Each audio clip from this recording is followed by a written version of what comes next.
Can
you all hear anything? No. Right. Yes, a little bit. Can you hear here? Oh, yes. Can you hear myself over there? So Mary Lou, why don't you try mute your thing there through your microphone if you would. Yeah, exactly.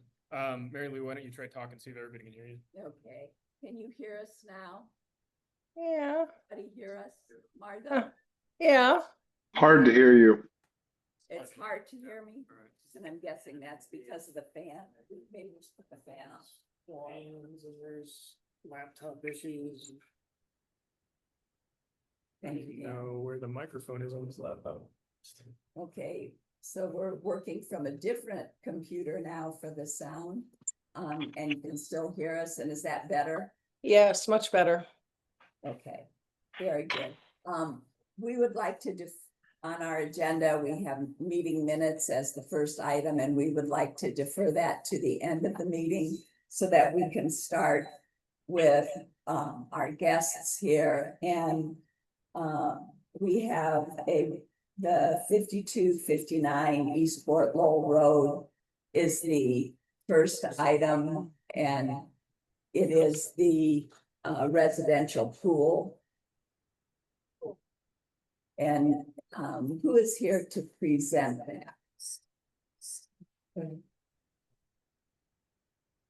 We have Pima Pools here. I'm sorry, I don't recall your But name. he's not. Can you hear us? Yes, can you hear me? Yes. Yes. Okay. Yeah, so yeah, my name's Eric. I'm with Pima Pools. I'm actually in the sales department. So I sold the job, but our designer is supposed to be on the meeting also. He's probably going to be the one that can answer, all of the questions regarding, design, location. I'm not sure what questions. I wasn't given a list of questions or anything that that I needed to answer, so I'm not too sure what information you guys are gonna need from us. But Ivan's our designer and he should be on this meeting also. I'll text him to make sure. He did send me the link right now, so I would think he would be on. Yeah, thank you, Eric. Yes, that's Oh. me. There we go. Yeah, I got everything. So if you have any questions, everything is in the. Is there, if you mute yours, I can turn mine up, it might be a little louder. Mute Yeah. your speakers. I'm sorry, I was on the cell phone. So yes, I'm the designer, and everything is included in the package. So if you have any questions, we will here. We be here to help in any question you may have. I don't really have any information about this pool. Can you just start at the beginning? There's is that the set of plans? There we go. You want me to share? Yeah, let's start there Oh, okay. and go through and present it. Yeah. Let me share my screen. Or okay. Yes. Well, that's a residential pool, and the only thing that it will be visible in the back of the house, it will be the wall. We're going to build a wall because following the codes of the city of Tucson, and it will match the house. And the pool, it will be enclosed in the house. So just the owners and the property owners can see the can see the pool, and the information about the what the colors and the stucco that we will use in the wall, it is on page, let me see, it is on the site plan page number 2, and yes, that's number 2.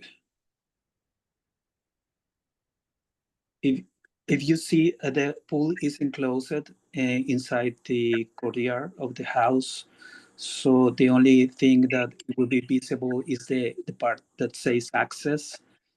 There we're going to build a wall with the elements are proposed there. Stucco, 5. Let me double check. 6 feet wall. Yes, 6 feet, 6 foot high block stucco with rounded edges to match the house, and with a total length of 12 feet. And we will use silica sand stucco finish, and with Western One coat ICBO 3899. That's the color.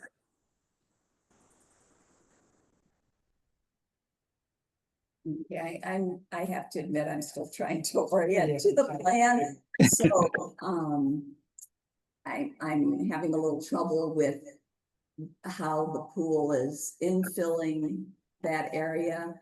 I'm also not seeing exactly where the new wall is going on this plan.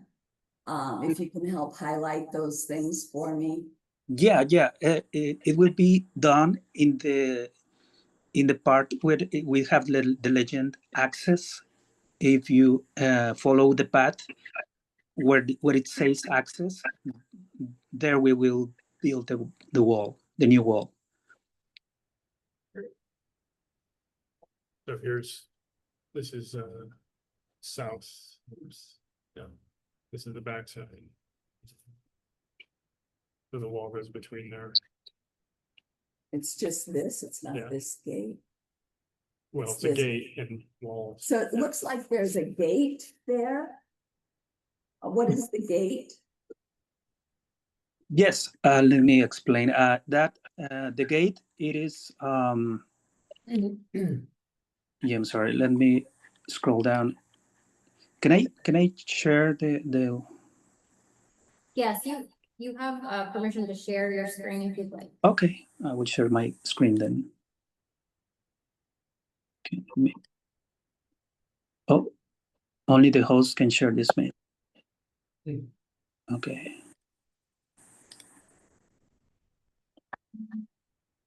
Let's co-host. Yeah, I'm trying to share the screen, but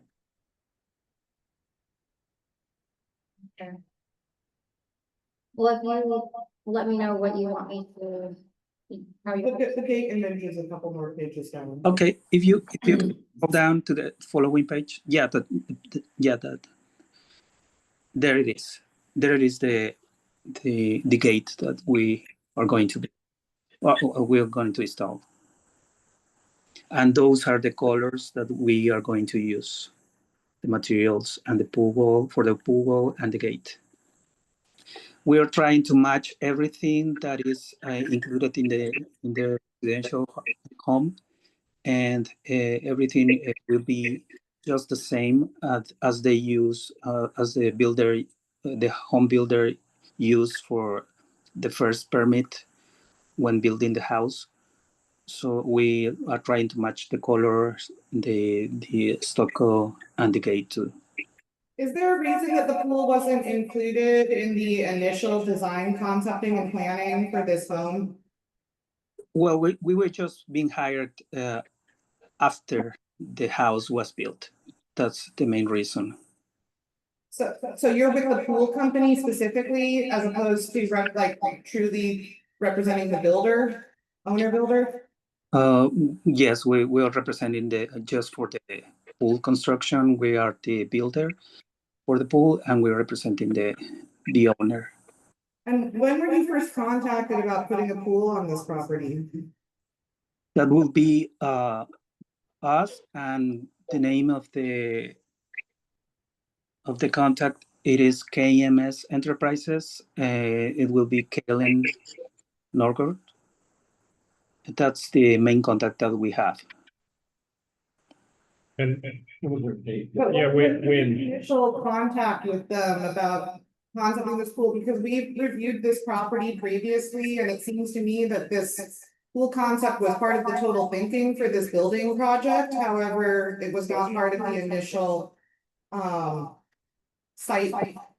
Yeah, It wasn't presented as part of the full building concept. this is Kalen. I'm not sure who's speaking. I can't see. Who's speaking right now? This is Briggs. I'm sorry, what's your name? Briggs Plinko, I'm a board member. Yeah, how you doing? So the reason why it wasn't presented during the first process, the first 2 years, is because we were told not to. And that's in the meetings. You were told what? Tell me that again, Halen. It was told not to present the pool because that was a separate matter. Okay, I don't recall that. I remember. Well, asking yeah, where you the should go pool back to was and the, it wasn't there. yeah, no, it's in the meetings. If you go back to the meetings 2 years ago, we went over the pool and it was brought up by someone on the committee. And then Michael Taku and someone else on the committee said the pool is not, this pool is in the courtyard. It's not historic, it does not to be reviewed by historic. But recently Michael told me that it changed. So that's why 8 months ago, we've been dealing with this pool for 8 months. Pima Pools have submitted it. They've multiple times, and they said that we need a full review, and that's where we are. But the reason why it wasn't in the original reviews of the construction of the house is because it was told not to be.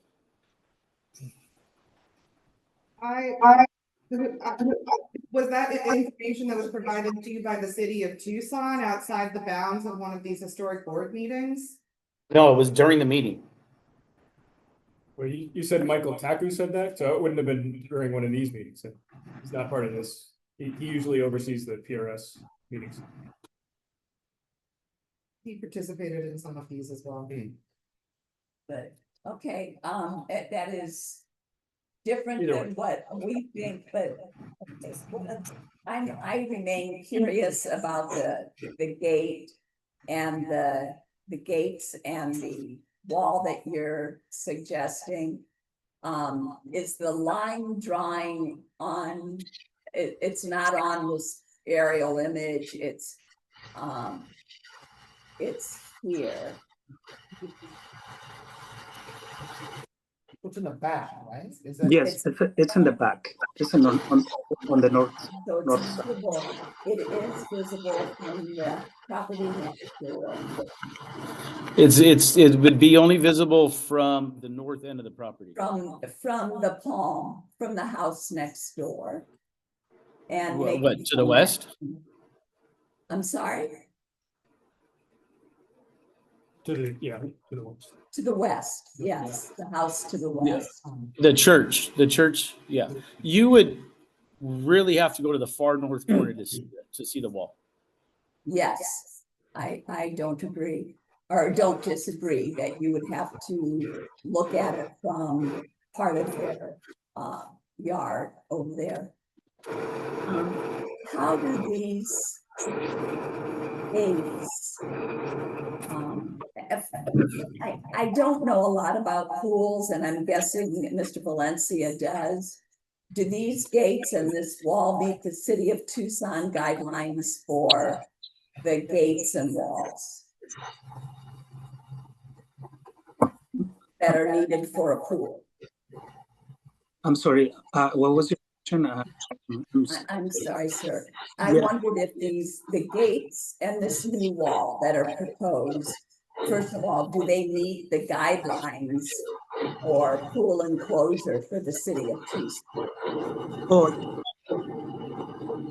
to include the enclosure and the barrier for the pool access. Yes, we need to include it. I'm not hearing it. Did you hear it? Yeah, I'm they're so sorry. professional pool contractors who built with 6-foot wall in accordance with state code. So that's what he is saying. That's Yes. that it is. Okay, it does have that. The gates are unusual for this neighborhood, and the wall is also solid and linear, and that's also unusual for this neighborhood. So I was just trying to think of some kind of solution to give it something that is more in line with the neighborhood. Is the gate the same height as the wall?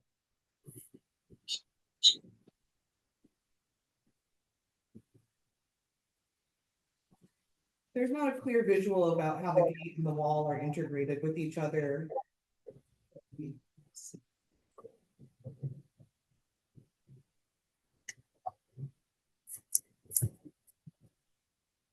every once in a while, we see these curved edges, and I'm confused if it's a curved wall or straight wall. Have you guys reviewed this package that we submitted? It is straight wall. Yeah. Yes, I have reviewed the package that was submitted.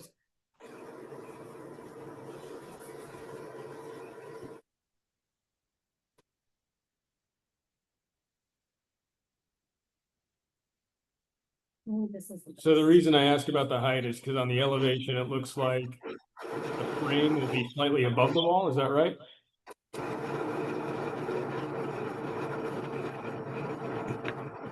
You might be looking at the south. Not, you might be looking at the south gate, if that's what you're looking at on the screen. Yeah, that looks like it's the south face. Double full wall. This Is it, so what's on the screen right now? That's the gate, right? That's the wall, including the gate on the Right. north And so the side. gate is 6 inches above the wall. Is that right? It is The let me frame of the gate? it is 6 feet total. The height. Yeah.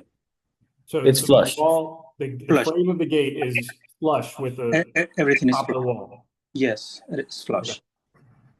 So it doesn't look like that in the drawing, right? It looks like the frame of the gate comes above.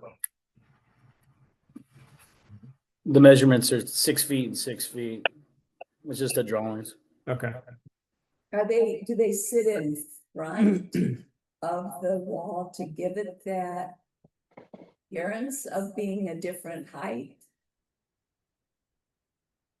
Well, the minimum it is I believe is 5. We are just doing it just for aesthetics. But the minimum is 5 for the pool enclosure.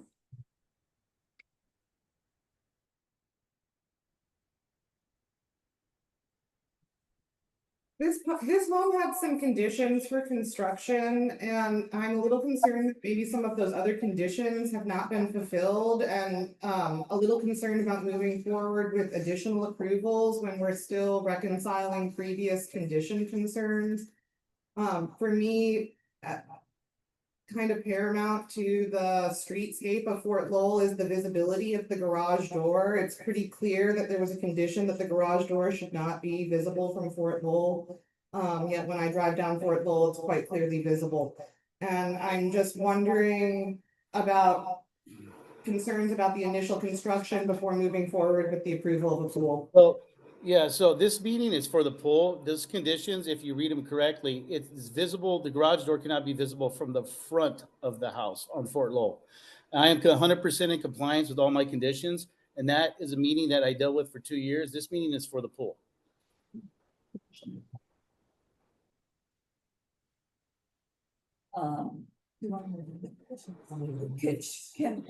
Would you like to hear some of the conditions? No, this meeting is for the pool. If maybe once we've dealt with this pool that we've been dealing with for 8 months, if I have time, we can go over the conditions, but I am 100% within compliance with my conditions. I've already done my meeting for the construction. I have my permit. I have written letters from the attorney for the city and the mayor and council, all my conditions. I'm 100% compliance. This meeting is for the pool. Well, I have a concern about moving forward with additional approvals when it seems. Well, I already have the approval. primary condition of this home's construction has not been met. So Well, as a board member, I'm more than entitled to speak at this meeting and state my concern, regardless of how you feel about it.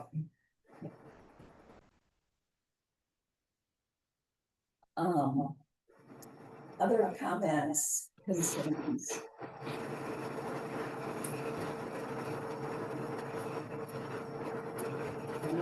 Any other comments or concerns? I have some concerns about this plan and that the property lines are not correctly represented on the plan. This is the same probably. So on the original, on the first view of that one, the property lines are still. References the Adobe wall and the property line for this property is 1930.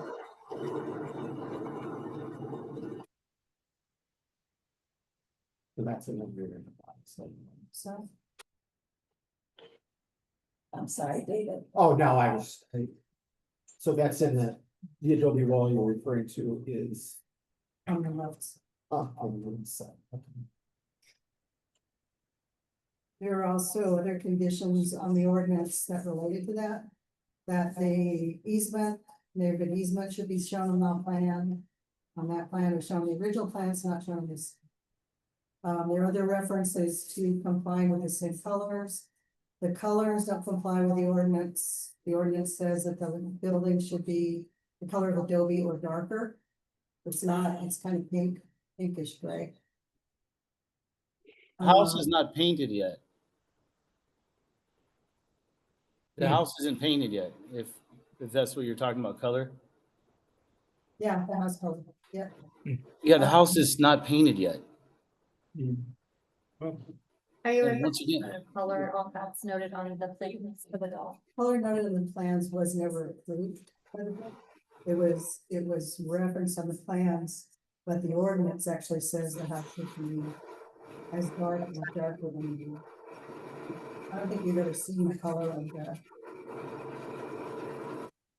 Can you guys hear me? Yes.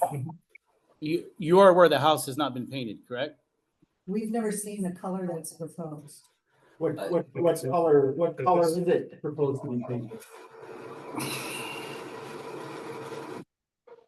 I'm not entertaining that question. I've already went through that meeting for 2 years. It's already It says been on there done and it's like- approved. and it's sand, 25 meetings. It's done. Something's dawning sand or something like that, but the color that this board has never seen that color, except in its plans and. So the, I think that. And then additionally, the landscape. The landscape on this plan that.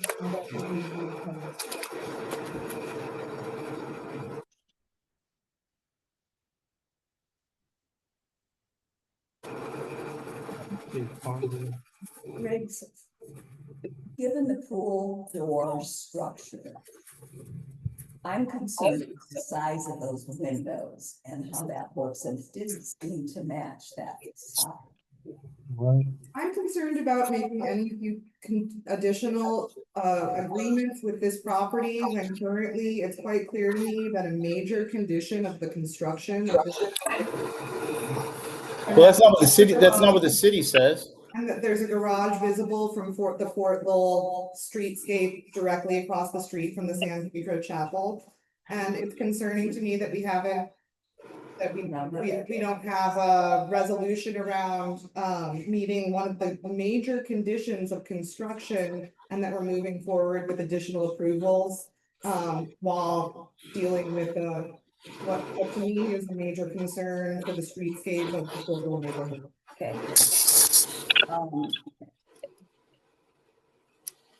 The other would be the rounding edges of all the corners and edges have been more rounded than they were initially, but they still are not, they're still more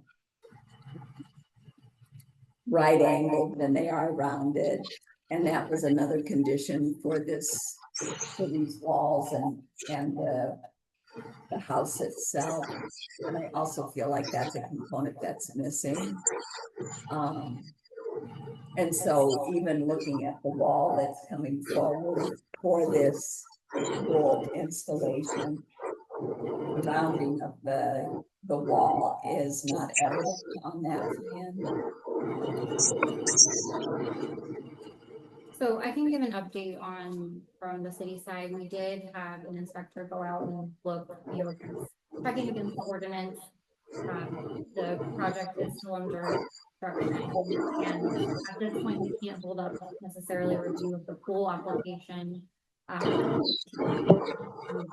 Comments you might have, but we have to bring the pool application forward and have grounds to not hear it.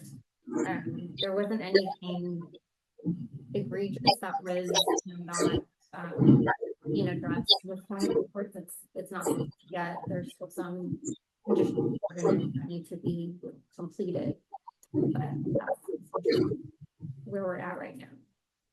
Okay, so I can rephrase that. We do have to look specifically at this and accept or deny this gate that's being recommended or being suggested. Being not open. The plan for this gate, the plan for the gate, the pool Itself. So maybe you could speak to that a little bit. The two things that, if you can orient me with the plan, the landscape around the pool and the characteristics of the pool itself. What's it gonna look like?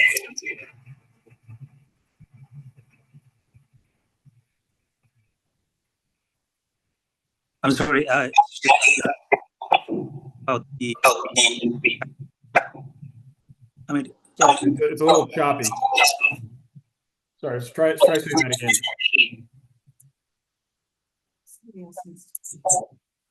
yes, your question inside the pool or the deck.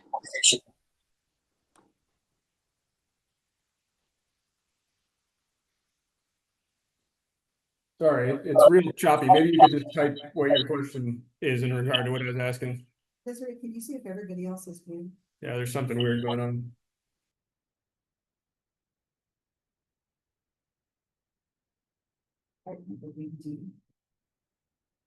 No, it's me. it's Daniel. Because that should be the one that's on here, right? Yeah, that's the one we're talking through right now. It's like everybody else is. Mark.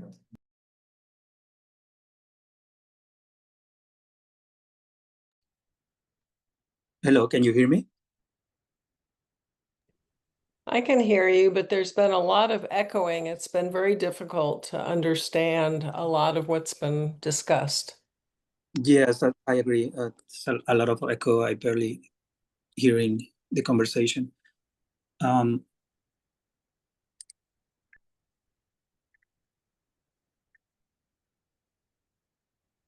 I could hear Briggs clearly.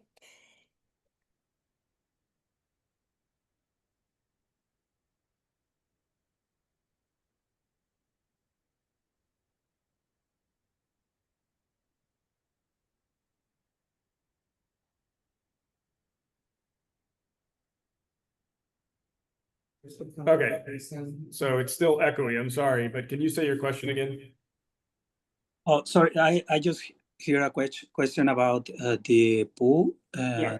I was wondering what was the question, if it is about the pool interior or just the deck that Yeah, is. no, just what is the pool itself going to look like? What is the landscape around the pool gonna look like? Oh, okay. It will include 72 perimeter of artistic pavers, 12 by 12. Um, everything is enclosed, so it will be inside the courtyard. It will not be visible from the outside. And the artistic paper, I have 3 choices. We haven't decided yet. That's why it's not included in the color here. The interior will be, let me check that. Will be mini pebble, and the color, and we haven't decided on the color. That's something that the client will decide. Like I said, it won't be visible from the outside. So that's the reason it is not included in the plans. Vegetation. And that includes the vegetation around it. Well, inside the courtyard, we are not planning to do landscaping. The outside. So the inside is just gonna be pavers, is what it sounds like. Pavers, it is artistic pavers. It is just like travertine. It is 1 inch, 1 inch and 1/4 of thickness, Yeah. and it will be 12 by 12, just a square, and it will be surrounding the perimeter of the pool, the edge.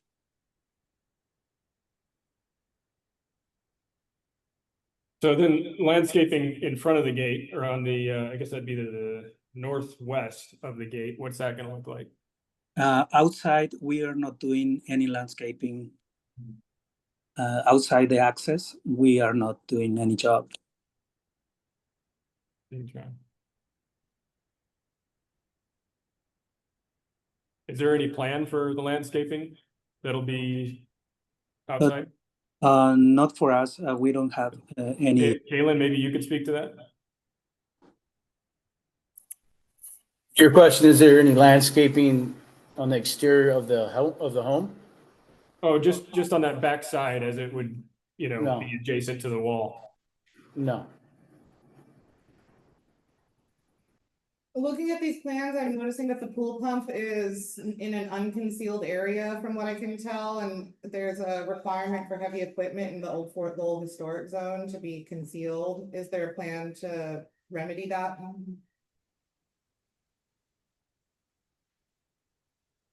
Well, would you just use concrete slabs? The equipment will be ground, attached 36 inches away from the pool wall. I mean the house structure. That's the plan. The equipment will be over the concrete slab. Will it be above ground and visible? Just visible from the north part, the north side. It won't be visible from the exterior, from the street. No. Seems to me that maybe the pump should go within the courtyard somewhere where it's not visible from the 360 wrap. It won't be visible from the street. or that there should be a pony wall, some kind of barrier to conceal it from the sight lines of this house, because certainly you can, once again, I'm concerned about the streetscape from Fort Lowell right now. I'm, looking at a garage door that I'm not supposed to see from the streetscape, and that there's gonna be equipment visible from the street. You will not see it from the street. Well, we need to see that executed in like a plan that demonstrates or shows, or I guess we can put that as a condition. As a condition. And Briggs, I don't see where the equipment is. It's very hard to find when looking at the plans. It's in the sort of in the top left corner in extremely light yellow, almost as if to pretend it isn't there, but it is in fact a pool pump there it is. infrastructure.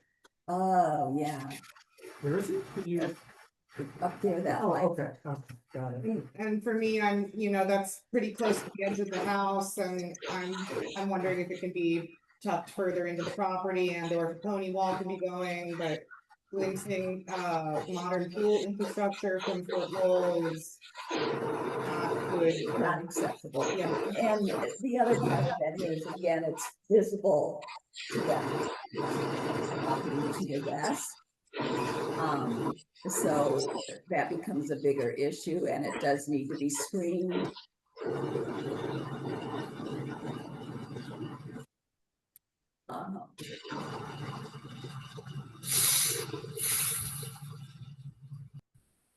I have to tell you, I'm struggling with the angle of this wall and gate. And it's not because things need to be regular. But it's almost like it doesn't seem to match the character of the house that's very angular, and all of a sudden it's gone. And I like multiple kinds of angles, but the way this is designed, it cuts the corner of that pool area. To me, it almost looks like that would be a hazard for people walking around the pool. I don't know what that distance is between the gates and the pool. I'm really struggling with that. I think that's a really good point, Mary Lou. Like there's not really any examples in the development zone of big diagonals that are affixed to the home structures.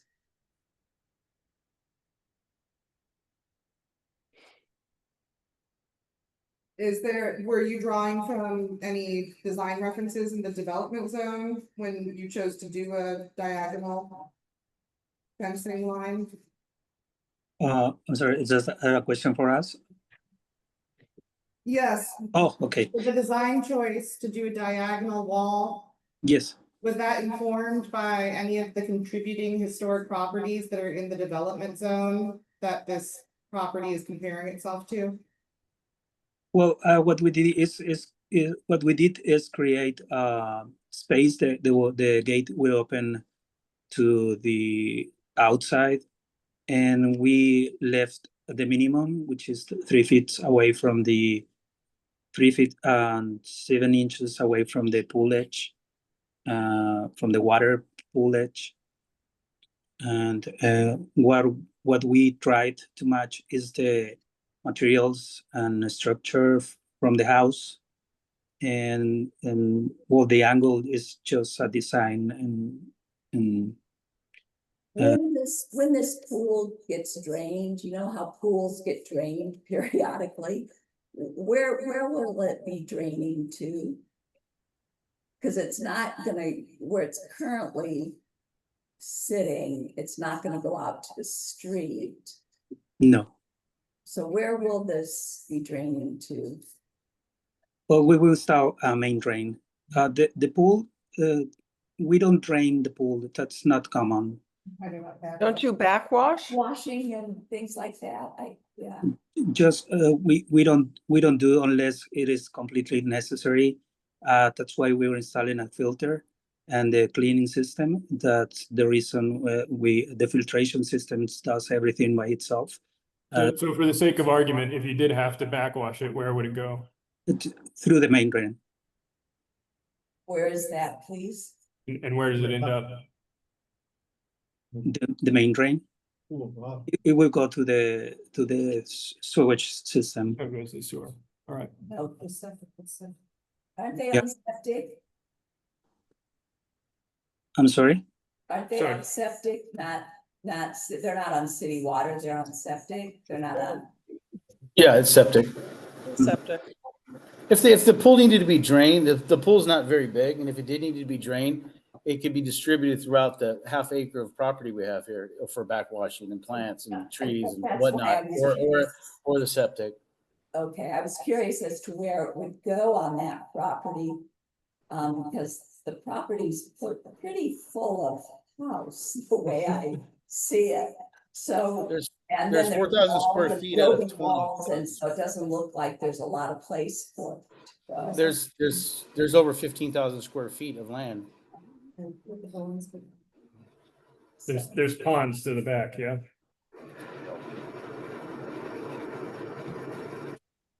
Is that what you're referring to?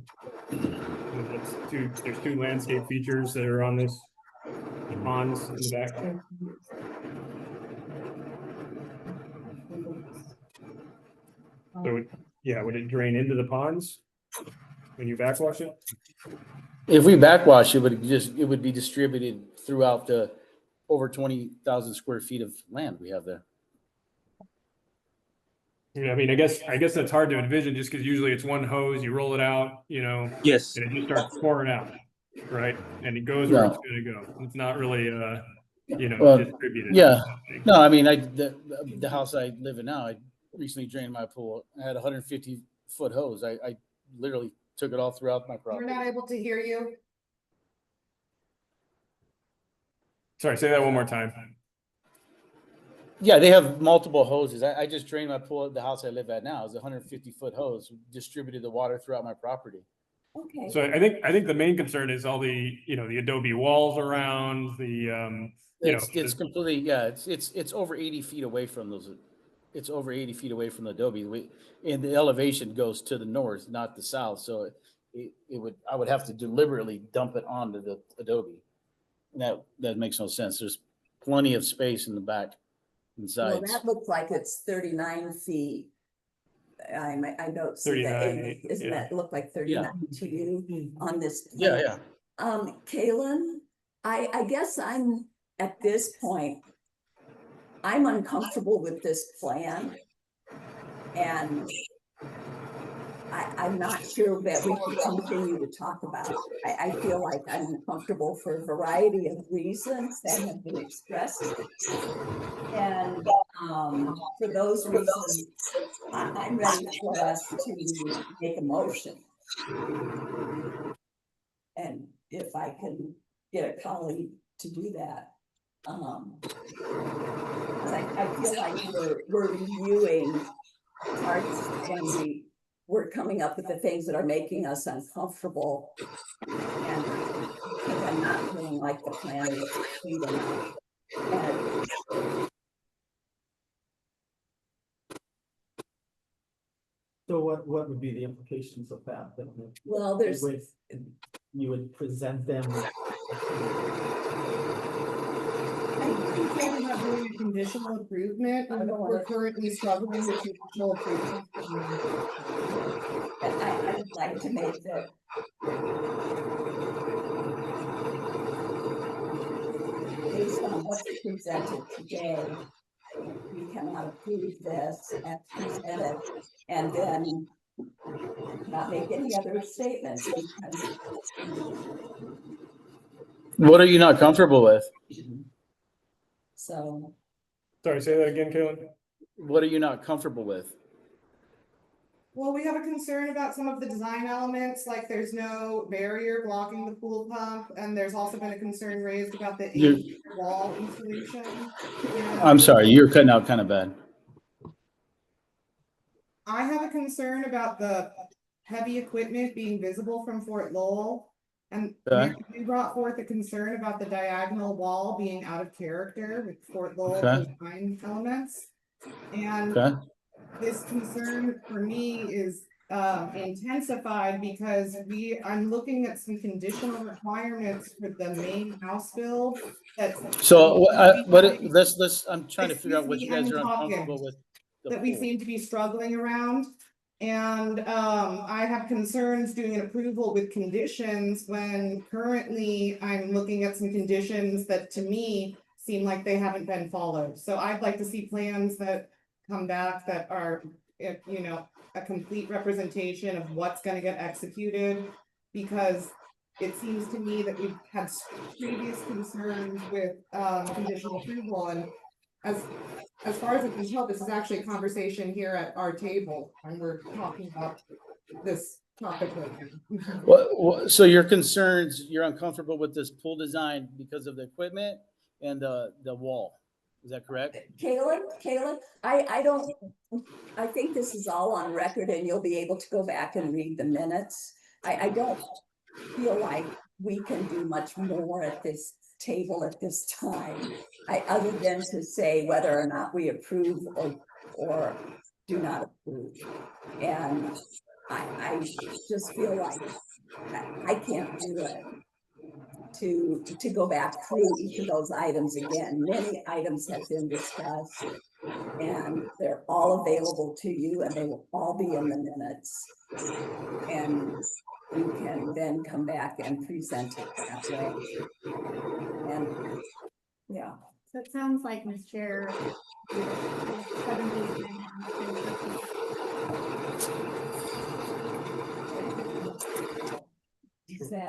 Is that okay with everybody here?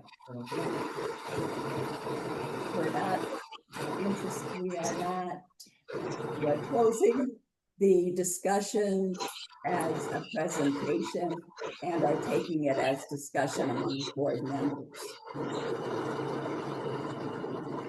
Thank you for that. I'm totally uncomfortable with the information that's been presented today for a variety of reasons, including the rounded edges that aren't evident, the angle of the wall, the lack of coverage of the pool equipment, the lack of concern for the drainage on this property. I don't know of any pool that's ever been backwashed, so I just don't understand. I also, and in my heart of hearts, though we can't mandate that some kind of vegetation goes in there, I can't imagine being at a pool that only has decking, though it sounds like nice decking. But I just can't imagine an outdoor area that is all essentially concreted for the comfort of the people using that pool. I'm unhappy with the distance between the door and that corner. That is of concern to me, just even though it meets the guidelines of, what do you say, 3 feet 7 inches. But it is, to me, that's a huge concern for somebody falling into that pool. I felt like the gates themselves didn't seem to contribute and flow with the rest of That was the actually, house. just while you're on that, Mary Lou, I wanted to bring that up. So the gates being metal framed and entirely framed such that the top of the gate, when opened, the frame would still be in place, right? So a lot of the gates in Fort Lowell, I feel like, especially if they're double swing gates, don't have a frame going across the top. Right? Once the threshold is open, there's nothing above the gate that would Yeah, no, there's no frame above it. Maybe it's just the way the drawing looks. We could adjust that. Okay, yeah, in your drawings, it's got a right. But furthermore, the discussion has been closed. So I think just to reiterate what you're saying as far as the landscape goes, Mary Lou, it seems like there are landscape elements here that are incomplete. So you have earthen ponds to the back that are I'm assuming going to have some kind of shrubs or trees or something around them. And it's proximal enough to the wall that I think it can be considered a component of the landscape that is adjacent to the wall. I think we need a more complete landscape plan. We need potentially a wall that flows a bit better with the rest of the structure. We need a gate that looks more reminiscent of those in the area. We need something. That's the same that was approved for the front. Can we get some support or request Yeah, I think comments out? even, Claire has made she's closed the discussion, the presentation, so if she asks a question.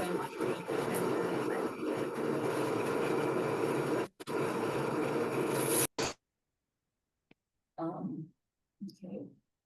Yeah, anything else, Dan, stand out for you? No, I think just the concern of backwashing and, you know, running into adobe walls that are already very delicate. Right, I think if those are exposed to volumes of water, they're not gonna last more than a couple weeks, quite frankly. David, Yeah, I anything think in that's- addition? Yeah.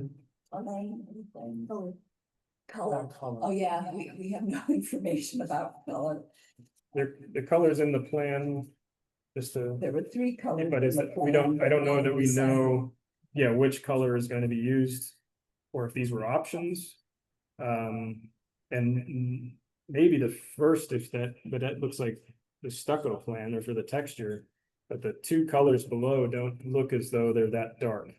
At least, you know, they don't seem to be darker than the adobe of the ruins, but maybe I'm, you know, misremembering the color of the ruins. Right. Good. Anything else? No, I think you did a good job of kind of stating the concerns that have come up, kind of re-summarizing them. Okay. Do we need a motion to accept or not accept the plans as presented? I'm assuming yes. Can you make a motion? Sure. So I move that we reject the current plans as they were presented to the board. Period. Okay. I have to excuse myself, Margot, I didn't include you. Did you have anything else? No, I think one thing I missed, and you pointed it out, was that angle for that door doesn't fit. And as far as the backwash, I'm concerned also about the vegetation, because when I had my pool filled in, I wouldn't let Ken, you know, he had to test the water to make sure it was inert, that it wouldn't harm the vegetation. The chlorine in that water will kill a lot of vegetation. Thank you. Any further discussion on David's motion? And is there a second? I'll second it. Those in favor? Hi. Right. I would also like to make one more comment, and that is, I thought the city of Tucson was trying to reduce and limit the number of pools being built to conserve water.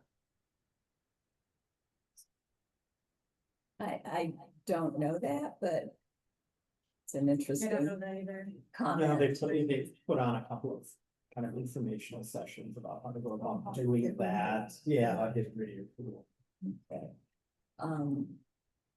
Would you like to vote on the proposal? Margot, I didn't hear the question. She said aye. did you already, Seconded. I seconded it. but so she, does that an aye? I would assume so, yes. Okay. Okay. Thank you. Thank you. So that closes this and, Kayla, if you would like to re-present this at some later date, we would love to see it and hear it again.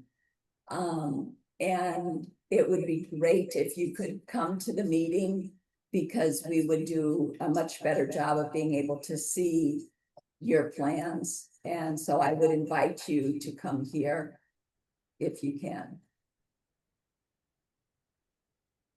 I don't know if he's still with us. Thank you. Okay, Thank you. thank you. Thank you, Mr. Valencia. And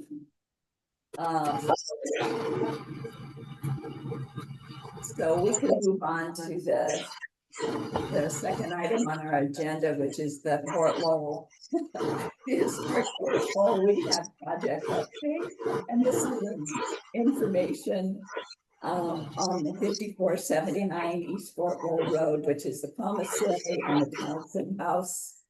Those two pieces. And I'm not sure if Drew or Corky will be presenting that. So I have. I'm some- right here. I'll be presenting it, and Corky will be helping me. Thank you. I'm Can really we sorry about- mute the other Pima pool, because that's where a lot of the sound is coming from? I'm having a lot of trouble hearing you guys. Yeah, I was too. Perfect. It's muted All right. now. Okay, Thank you. we're all here. I think there's still an echo. Really sorry about that. We've tried to troubleshoot it and have not figured it out. That's okay. Can I share my screen? Yes, let me make you a co-host. And before I turn it over to you, Drew, I wanted to give a little bit of background. So I'm sure everyone here is familiar with the project, but this is a public meeting, so wanted to just give some context. So this is an informational item and project update on the Fort Lowell Commissary and Donaldson House. The commissary is individually listed in the National Register, and the Donaldson House is a contributor to the Fort Lowell Historic Preservation Zone and also the National Register Historic District. The city of Tucson and Pima County are renovating the commissary building and the Donaldson House at the historic Fort Lowell 70-acre City of Tucson Park and Recreation Facility. This is a publicly funded project, and this represents the latest phase in the renovation of historic structures and facility improvements as outlined in the 2009 Fort Lowell Park Master Plan. This project went through historic preservation review by this body, as well as the Plans Review Subcommittee of the Tucson-Pima County Historical Commission, and got approvals from Planning and Development Services at the end of 2024. The groundbreaking for the renovation was held May 28th of this year, and work is ongoing. Last month, we heard from Parks and Recreation, which is managing the project, and who heard from their contractor, Poster Murdo McDonald, that a few unexpected challenges surfaced during the course of construction, requiring some changes to the approved plans. So that the project architect is here today to share some of those issues, and also just give a general update on the project. Last week, the site visit was held as part of a minor review to approve some of those changes that we'll hear more about. A member of PRS and 2 members of this board were in attendance, and committee members provided very helpful feedback, which is now being considered by the PDSD director, and we should be getting a decision letter finalized this week. There is one aspect that will need to come back later for a second minor review once we receive additional information, once we have a better idea of funds available in the budget. So you'll hear more about that, but it relates to some of the site walls on the property. So that's all I had. I'll turn it over to. So Desiree, just to check, you received my recap email from the other day. Just one quick before you. So is there any way that because there's so much, because it's a public project, certain preparation foundations expressed interest as well as a building yet for this, minor reviews, you have further some minor review and look online. And We cannot really hear the speaker. It's not public. So I'm just asking about minor reviews and if that could be made, if there could be like a notice to stakeholders about that. Sure, I think next time, especially knowing there's a lot of interest in this project, we can do that. I requested that from Jasmine. Okay. I sent a message to Jasmine, said the stakeholders, and it doesn't have to be a huge group, but basic representative stakeholders from the Neighborhood Association, Preservation Foundation. whoever else has been heavily involved for years. Yeah, I think that was part of the idea of presenting this today, because it is an active construction site, we can't have a full group out here. Yeah. But we wanted to present in this format so that we can give an update to a broader community. But we can still let people know ahead of time that it's happening, just to give updates on, what's going on. So ultimately, like at that, if they're making recommendations to approve, and then this is sort of the follow-up after the fact. So it doesn't really, actual comment, but it's already. It's very difficult to hear speakers that are not at the table. That's The gist of the comment was, people might, have an interest in this project, and we're wondering if they can get notice when a minor review is happening. So I think that's suggesting. And we can control it. I mean, we're not asking for a large group. We're just asking for, a person from a representative of the Lowell Neighborhood Association board. And then that preservation foundation. Just to limit it, to not bring the crowd. Okay, well, we can certainly talk to the project sponsor, but the site is the contractor at this point, they're under contract, so we have limitations on going on site. Yeah. Okay, I think we're ready for you all to go ahead and present. So let me make sure that I give you permission. I got it. Can everyone see that? Yes. So yeah, I'm just gonna go through sort of a review of what we covered on the site and then one of the minor changes that we've endured through TEP. So get this working. All right, so just to review, you know where both the sites are. The commissary here, one, which is on the northwest corner of Fort Lowell and Craycroft. And then site two, which is the Donaldson House on the northeast corner of Fort Lowell and Craycroft. And we'll just start with the commissary. So project update. The three issues that we brought as a minor review is plaster control joints, site walls, and a failing adobe wall in unit 5. And here's a photo of the property and the building that we're working with. I'm sure you all know that. So here is a floor plan of the building. We have not changed anything on interior or exterior as of this floor plan, just to refresh your memory. So one of the issues we ran into, we are bringing the power underground. So we'll be installing a transformer. Can you guys see my mouse? Yes. Okay, so the transformer will be put at the street, across the street. Right now, they put up a temporary power pole. I don't know why they couldn't use the one that was there, but for some reason, TEP has a long list of weird rules. So they installed a temporary power pole, which is bringing power to a temporary panel that's bringing us power for the site. In the future, what we're going to do is we're going to bring the power down the pole on the south side of Fort Lowell. It'll go across the street and then into the future transformer. The transformer would distribute power to one location on the west side of building A. And then the second location was originally supposed to be on the far east side, but we've been limited by TEP how far of a run we can do. I'm not sure why, but they had a set of rules, and we ended up having to place the transformer on the inside of the courtyard, which we had tried to avoid. But luckily it's hidden by some bushes. All of the panels that we have installed, we've actually installed on unistrut, so they're not attached to the building. We kind of made that choice that attaching to the building was going to be difficult, and we just felt it would be better to keep it away from the building. So that is the one change that we can't control that has happened. Are they hidden through? Say that again? Are they hidden? Are they shielded so that you can't see them? I mean, as best as we can, they're going to be shielded by plants, unfortunately. The original plan was to stick it on the east side of the building where people wouldn't have access, but because of the rules that TEP implied on us, we were unable to take it over there. So it's unfortunately in the courtyard. It will be visible. Our plan is to sort of screen it with plants.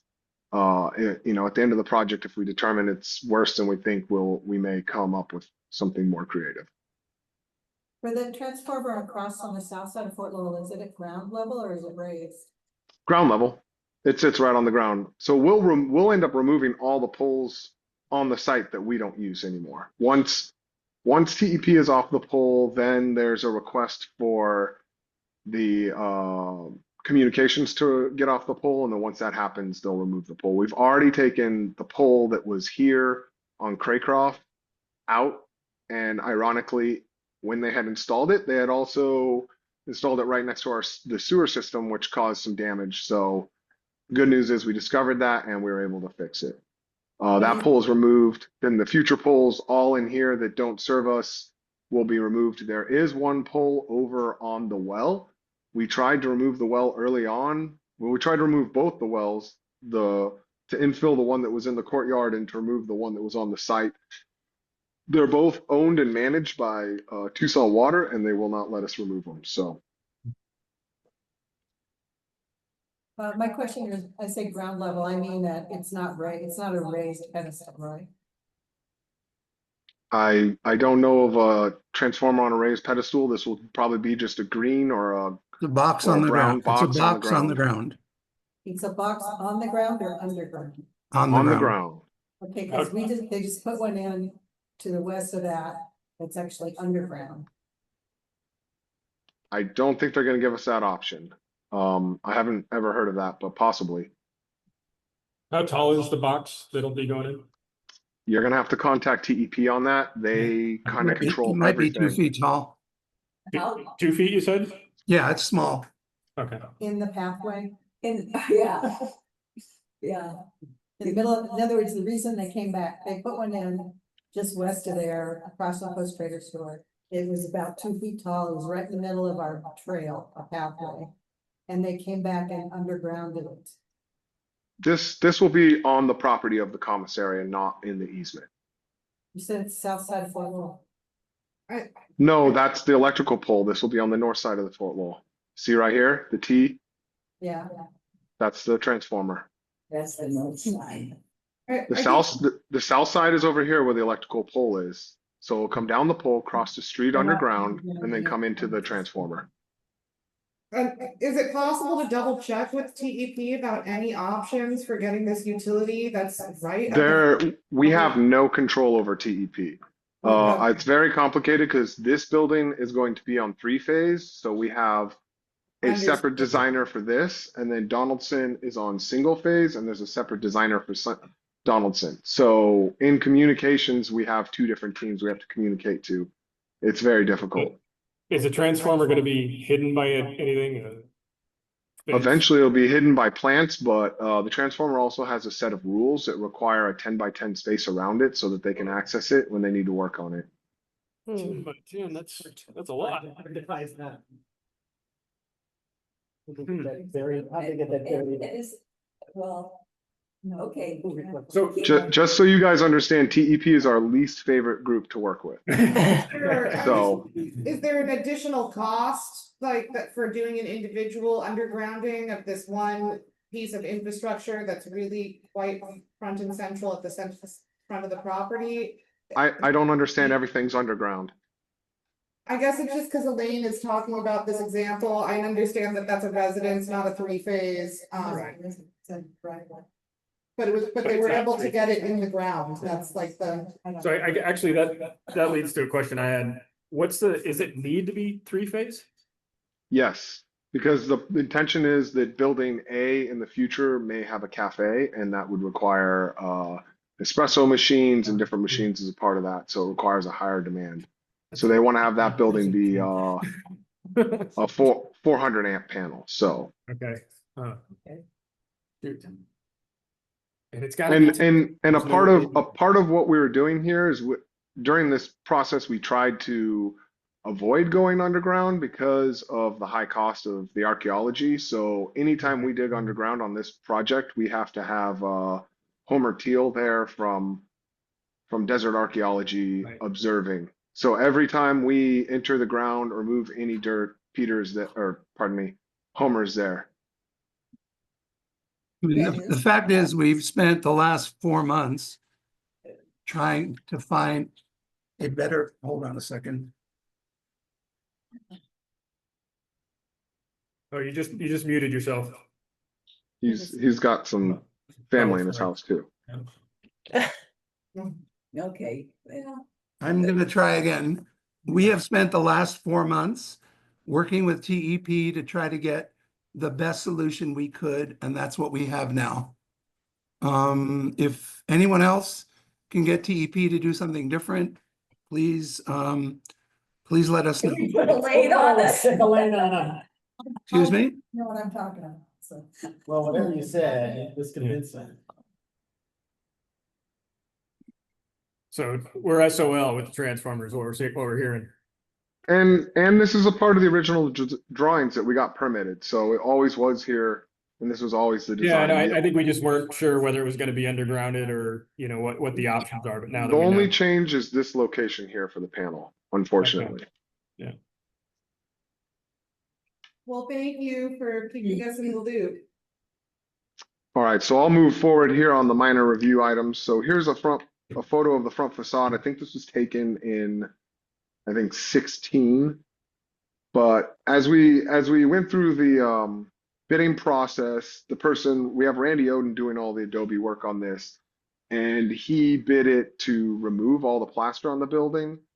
And while he's been working on it, he's felt that he would like to put some control joints on the building. And this is a standard practice with masonry, particularly stucco and plaster. So we've kind of come up with a set of rules, and the rules are that we would have a control joint at site walls meeting the building. So I don't know how well you guys can see this, but in red, here's one here. Here's one here. And this is the front facade along Fort Lowell. There's one right here where the site wall meets the building. And then typically you would have a control joint every 40 feet. I think in certain types of plaster, they will call it even smaller than that. We're just taking a very minor approach, trying to put the control joints in a place that we know it already cracks and to sort of coerce it to cracking in this area. The design of this would basically be a board where he would put it up against the wall, he'd bring his plaster to that edge, and then he would use probably a 1/4-inch bullnose and just sort of round it. And then every layer, so they would do 3 layers, there'd be a brown coat, a scratch coat, and a final coat. So every layer he would sort of tool that joint each time. The building will be covered in a stucco wire or stucco mesh, and then the stucco or the plaster will be put back on it. And we are using lime plaster for the whole building. Right now, you probably see that we haven't done the parapets, and we're only doing that to protect it during the monsoon season. So it can rain on the top. The water on the walls isn't too bad unless we got some crazy storm that just rained sideways for quite a few hours. So just a series of control joints. The main facade is where most of them are. We're looking at putting one on the left-hand side of each doorway. So it'd probably only be at the upper half of the doorway, and that's typically where it cracks the most. We didn't choose it over here on what we call building A because this is a smaller facade. We're mainly focused on the really long runs. As you see, we go through here. We may have one, I'm not sure which side it will be on this wall, which is on this patio, and this would be the hidden patio on the inside. The second couple would be on what we call building C. This is the interior side of the courtyard that runs along Craycroft. This would be the side inside the commissary. So we're also going to have one at where it transitions from height. So a height transition. And then another one over here where it transitions from the building to the site wall. And again, this is kind of showing this point where the site wall meets this building. We're not really sure where we might want to introduce one. And then the other ones would be on the back side along Craycroft. So this is where there's a hidden little patio. So we'd have a control joint on both sides. And this wall is where the most damage is on the whole entire project. pretty much all the plaster has fallen off because the water was pooling inside this small courtyard over time and had no way to get out, and it was weeping up into this wall. And then the last control joint would be here on the backside. Drew, would you go back a picture to the base of Yeah. that one?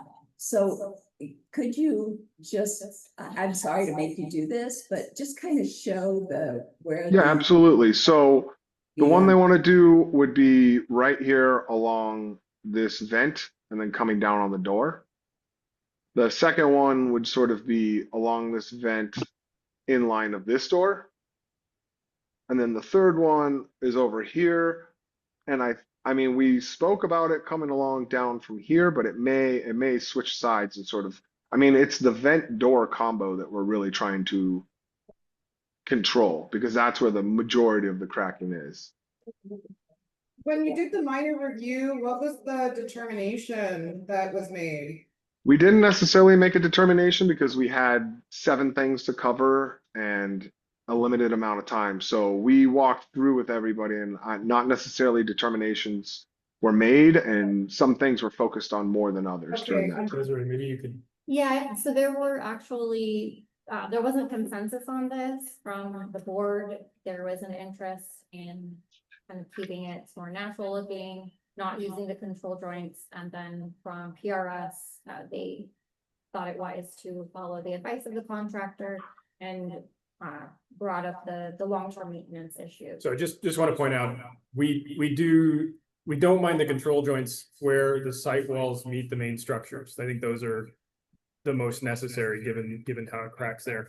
It's just that main facade where it would kind of, I think, detract from the overall character of it to have sort of a straight line going down. There is no precedent for control joints in Right. the historic, and I even think about like row houses and Armory Park and stuff, like I'm at the Coronet all the time, and they're not, it's a huge wall, it's not using control joints, and this plaster is in this picture is probably 75 years old, you know, and it had a huge period. This is not 75 years old. This is a combination of layers.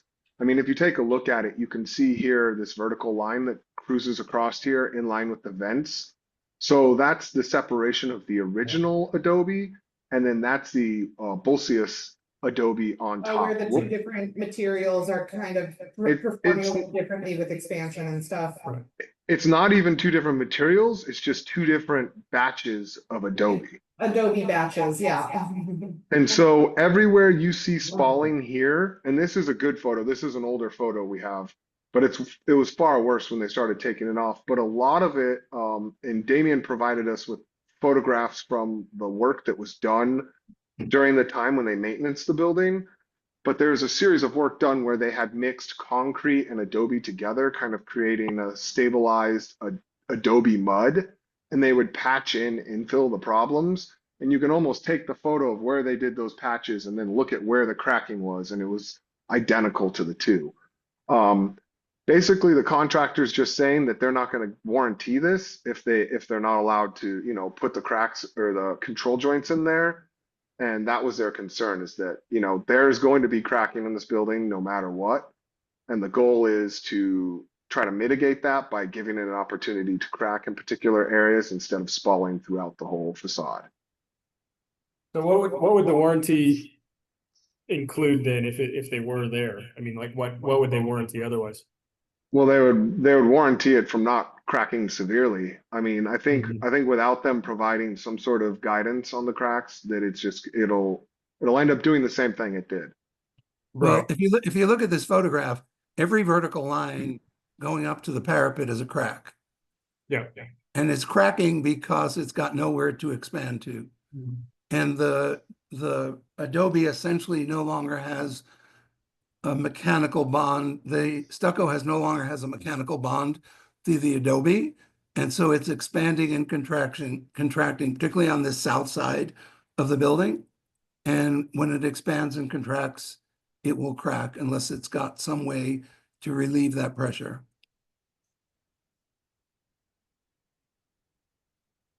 So I think, well, the warranty issue kind of What is? makes it the so we can't, Yeah, yeah, that's what I was trying to get. What are the terms of the warranty? Yeah. Did you hear that? What are the terms of the I warranty? mean, we would have to Yeah. bring that, we would have to find that and bring that to you, but it just sounds like Yeah. they're not gonna want to take care I of guess, it I if guess that what we're wondering happens. is if we're saying, oh no, we want to void the warranty for aesthetic purposes, we want to know that it's not voiding a 30-year warranty, we want to know it's voiding a 1-year warranty, because that's it, this, I mean, standard for contractors, right, is 2 years, so. Yeah, if well, 2 I would years, assume, I would assume 2 years, but I would assume, you know, Adobe needs to be maintained every 1 to 5 years, so. So the one thing that I would say is I think the most, I mean, I understand completely Corky and Drew, why you would want to do this. I would say that it is a little concerning that in the design guidelines for Fort Lowell, and I think for the whole city, it says no expansion joints on these historic buildings. And once these expansion joints are in, you know, the person down the street with the Post Trader store, when they go to replace their stucco, they're gonna come in with an expansion joint program because their building is even bigger.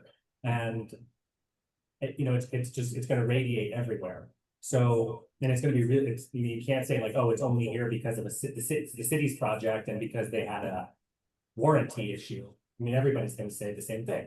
So it is, Well- you know, it's sort of a bind that you're putting the district in, and it does sort of change the character, because those expansion joints fundamentally look like modern interventions, because there's a reason they didn't use them long ago. And they keep them on. Well, there's really a procedural question here. This is a minor review. The minor review requires one member from this body and one member from PRS to make a site visit and make a recommendation, which then goes to Desiree, which potentially could go to the director. But it seems like we're relitigating that to a much larger committee. Well, I think the information, you're right, Corky. We did, and we brought up those concerns and at that time. So you're right, it already has passed this group. I think we're just reliving it. Okay, no, you're Not welcome. everybody was included, but these were brought up, and I know that Dan did a follow-up email making our concerns again. This idea about it setting a precedent, we had not come forward with, but it does. And I would just say also from a technical standpoint, from a procedural standpoint, Corky, like, you know, I've communicated multiple times with the city about just general change of condition concerns, asking for on-site meetings or to have a public meeting where there could be a discussion about some of those changes. And it was done through the minor review process, which excludes the public because there's no real public notice posted anywhere. So I had no ability to attend or know. And so it's just an after the fact information session where, you know. I know, that's why it's a minor review. But I would say that if an item is explicitly contradictory to the design guidelines, that's not a minor change. That would be. Well, that's not under our control. I think giving the stakeholdership and the amount of money that is pouring into this property, this is this property is a special circumstance. It's not a private residence. It's a public building that had a groundbreaking with the mayor not that long ago. It's the stakeholdership is just so much higher for this building. So maybe, Drew, I mean, on that note, since this is not a review by any means, if you could keep going in your presentation, we didn't mean to derail. Sounds good. Make it known. Yeah, so the next issue we have here is, Hang on, Drew, sorry. Would you mind checking the technical standard for that, about stuff? Sure, right now. No. And joints. Yeah. Control. Thank you, Drew. Okay. so the second concern on the site we had is a site wall. We have a site wall on the northeast corner. It's roughly 25 feet long. It stands about, maybe 3 feet tall. And it was stripped of plaster, and we discovered that it had no foundation. It was severely eroding away at the bottom, basal coving, and there was a contra Perez poured on the sides, so basically a curb poured on both sides. Um, the contractor basically said this thing is garbage. What do you guys want to do? We also have a similar condition that you'll see moving forward in the Donaldson house with site walls that are failing. Also, don't have footings. They have contra Perez, and they're possibly in worse shape than this one. Well, So they're in worse shape because they're thinner and taller than this. This is about a little over 2 feet tall, and it's quite stubby, so it's probably 2 feet wide. Although there's probably about 8 inches worth of real adobe at the base of it.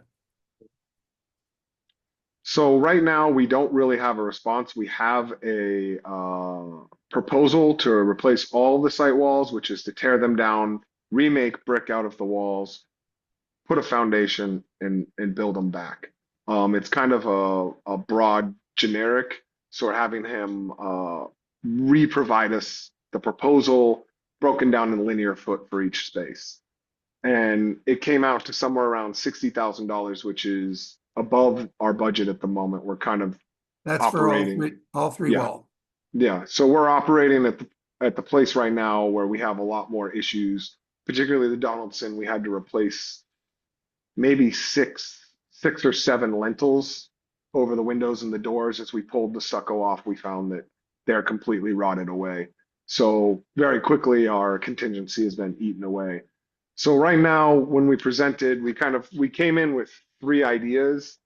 We were actually received a few more at the presentation, but the first one is just to leave the wall as is and let it melt. We're not big fans of that because these are going to be public spaces and open to the public, that we can't have a wall that's unsafe. Second proposal was just to demo the wall totally. Third proposal is to demo the wall and, pour back a foundation and build it up. But we did hear another good idea, or come up with another idea when we were on site, which was to kind of trim the wall down to be 18 inches high and leave it as is, as a ruin, to slowly let it melt away. We're kind of looking right now, if our current plan is that we're going to hold off on these walls to the bitter end and then make a decision.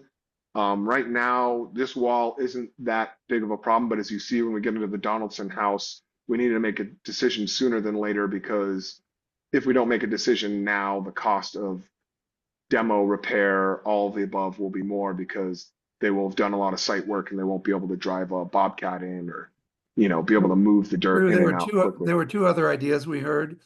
One was to put some buttresses on the north side of that wall to make it a little bit safer. And the third was to leave it as is, but put a fence around it. So just this, as we've discussed already, this isn't a review of any kind, but just want to sort of illustrate the importance of that wall. Can I share my screen, Desiree?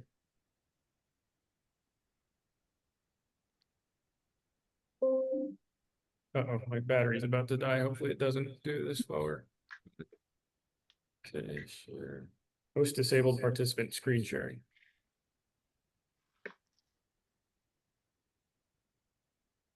It doesn't like me. Usually when I do co-host, it should allow you to. Oh, here we go. Now we got it. Okay. So, is that coming up? There it is. Okay.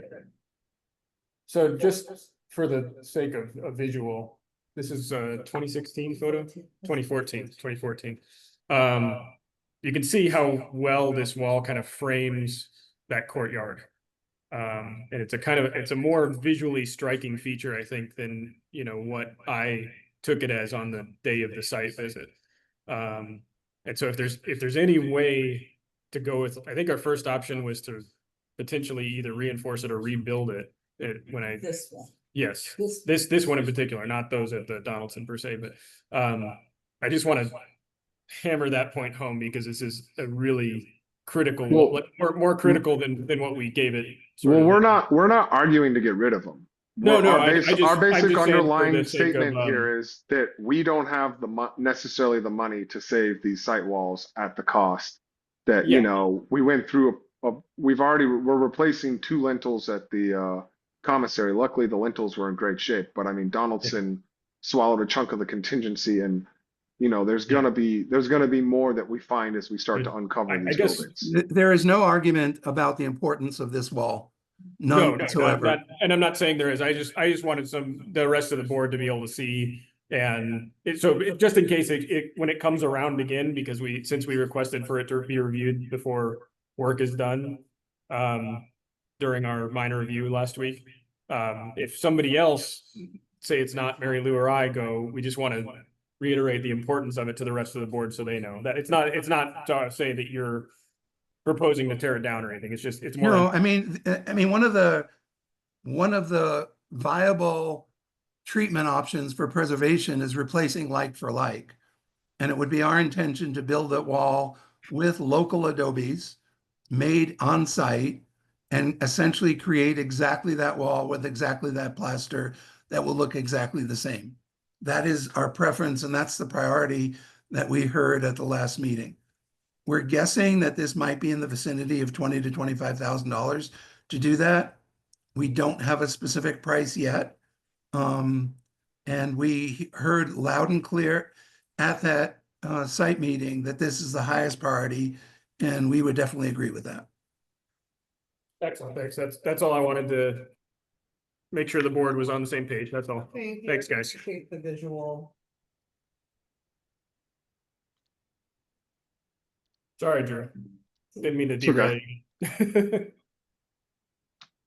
All right, so then the last piece of this is at the commissary, we have a major issue, and this is our largest issue that we do have at the commissary. This wall along here, and particularly at the corner, where sort of we have this open patio that's walled in. We have the majority of our plaster damage on the backside of this wall, but what we found over time was that this wall at this corner is starting to roll or lean towards the west.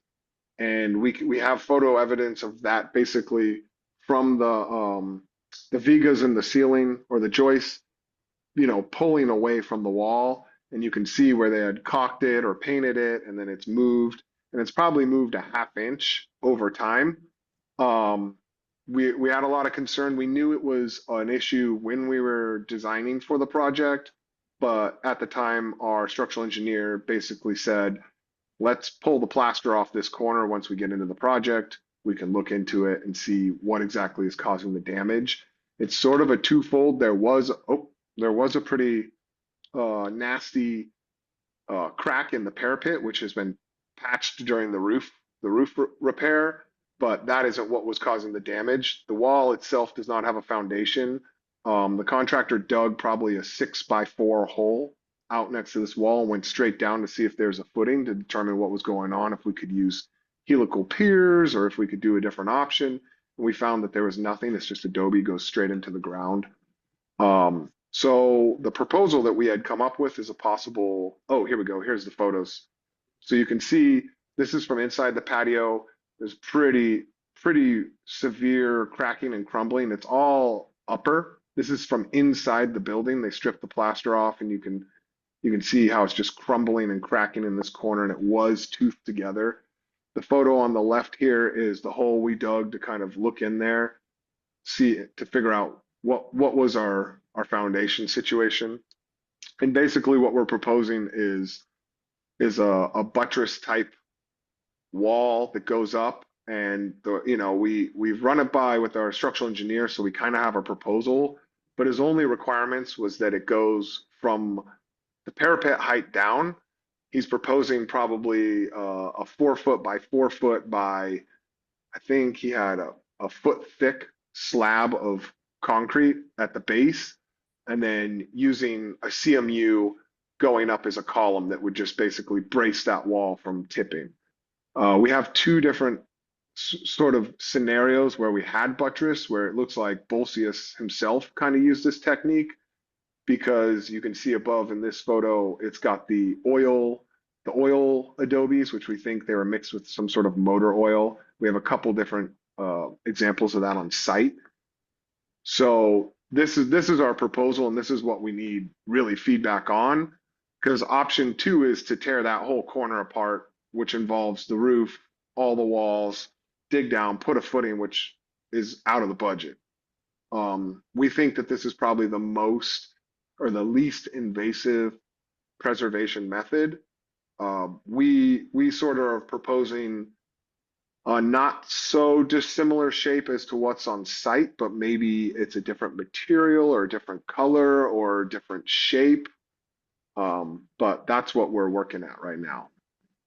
So we kind of didn't get a lot of feedback. I think everyone understood once they saw the severe cracking inside the space and realized what was going on, and that the options are pretty limited at this point because the room itself is in excellent shape. It's just this one corner.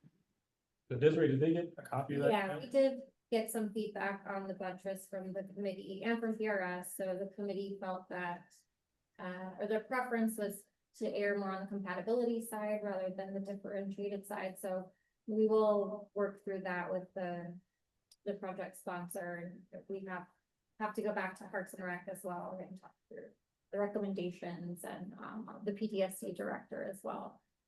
That we did get that. Did PRS agree with the less difference, or did they? I'm not sure they made a comment. I don't think they comment on that after your email. So during the presentation, I think they were fine with the differentiation. But then Dan followed up with an email asking to be compatible, and they didn't. Could you just tell us what's the rationale for using CMU as opposed to using Adobe for the actual buttress structure? Well, because CMU would allow us to, I mean, you can't really see in this micro version, but we would pour concrete down the cells, and then they in themselves would have rebar going up, and then they would have like a tie wire in each one of them. The Adobe, Right. I mean, we've got a lateral force on this buttress. Adobe is not very good at resisting lateral forces. Steel and concrete are very good at resisting lateral forces. and our intention would be not necessarily to make it out of CMU. It would be a CMU column, and then we're kind of looking at, his requirements are only 1 brick width, so we could potentially bury a brick into an Adobe sort of built up wall. Randy was saying, why don't we just use like a slump block that already has the character of Adobe, so as we build it up, you would get sort of that natural undulation. Just to speak to that a little, Drew, that idea sounds kind of awesome. The CMU coated in a layer of Adobe brick, so to speak. The problem with that is that they're 2 different materials, and they will, shrink and expand at different ratios, which is the problem.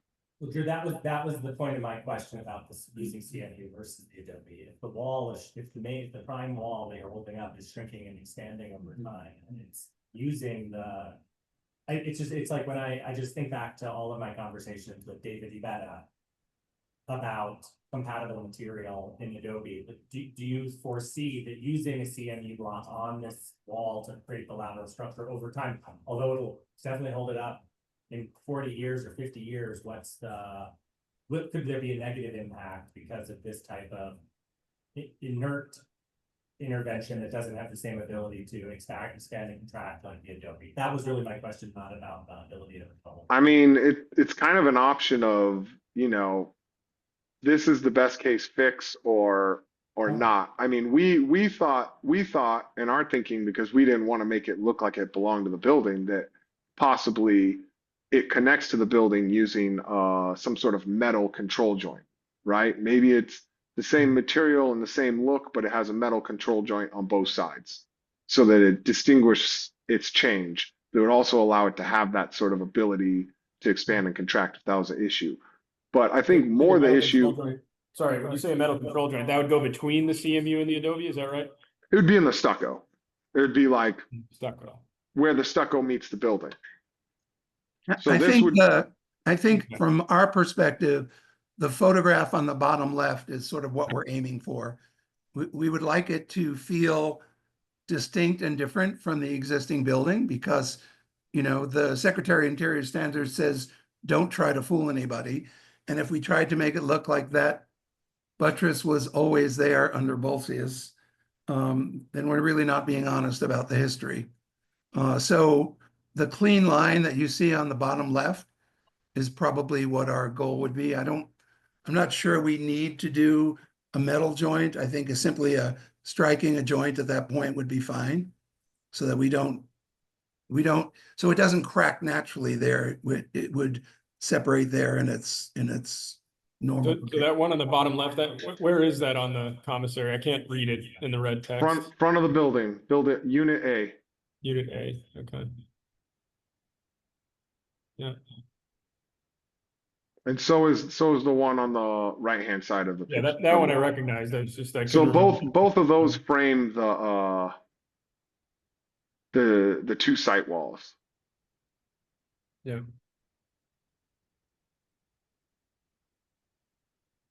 I'm gonna go on to the Donaldson House. Yeah, probably Yeah. if you want to move forward, sorry. No.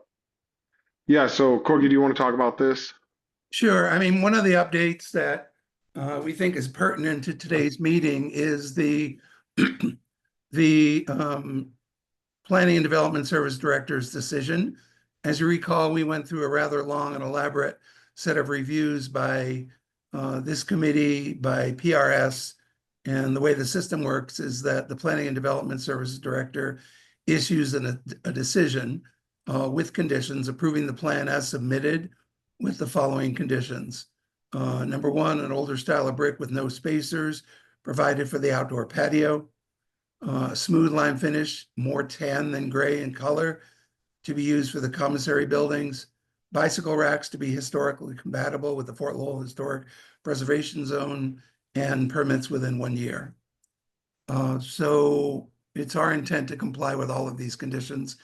We just wanted to update you on them. All right, moving forward on the Donaldson House.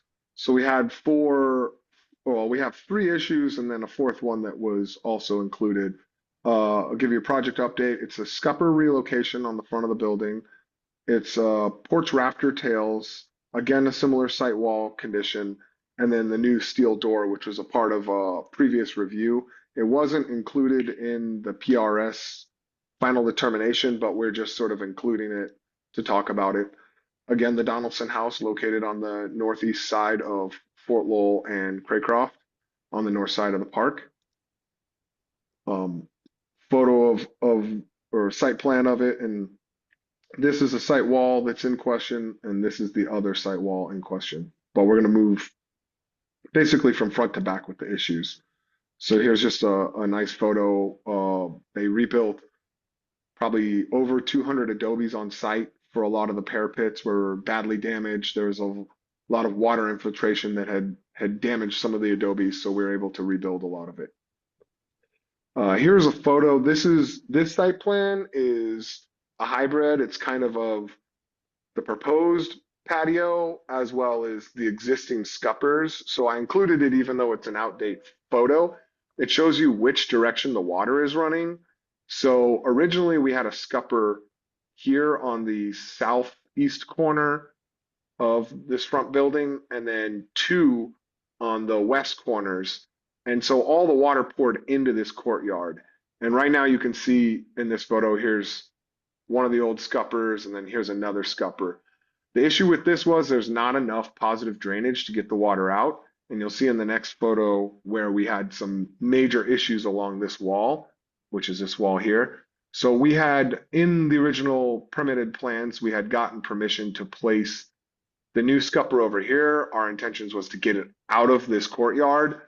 But during demo and construction, and this is an outdated plan, this patio will more emulate the original photos that we have that you'll see as we move forward. But this back door is possibly lower than this corner, if not the same grade. And we have a lot of concern that if we're pushing the water out here, it's going to go back into the building. Because during this time, we discovered that there's a sheet flow that runs over the site. It comes from off of the park, it crosses Fort Lowell, I should probably show that in the previous photo. So the sheet flow comes from the park, crosses Fort Lowell, and runs through the site across our parking lot and kind of rounds this corner and goes back here, as well as it runs across the site. And then we were having a lot of issues where it was bottlenecking into this corner and going through. And that was a part of our design here is, oh, you can't see it. I think I have another photo, but there's a series of berms that are grabbing that water and slowing it down. So our proposal is to move the gutter that was to be on the west side to the center of the front. This will allow us to push the water out into our basin and get the water away from the building, because that's our biggest concern. Again, we haven't dug down on Donaldson to see if it has a footing or a foundation yet, but we're just going to assume that the majority of this adobe is also on the ground. And then here's some photos, you know, pre-construction. You can see the damage that was happening on this wall. And at some point, someone or the city had come back and they used a stabilized adobe that they tied into here. Since we started the project and ripped all the plaster off, this whole corner was destroyed, and Randy has rebuilt the corner and retoothed it together with adobes made on site. So I just, if you guys want to Was ask there me a questions. determination? Say that Yeah. again? Fine with the scupper. Discover. And did you hear how they talked about the drainage and the pools? I mean, thank you for that great information, Drew. Appreciate it. Well, we ended up hiring a civil engineer to solve those problems for us too. Yeah. And you can see in this photo Thank right here how the patio was closed in at the time. So we thought draining it here, but once we opened the patio up, we realized that this may be higher than the patio itself. So that was where that. Just for clarity, so we understand, so the scupper is now on that elevation in the photo that you're showing, right in the middle. This center right here, yes. And it's centered. And it That's will the be, proposal. it'll be the same color as the stucco, the way it is in the lower right-hand photo.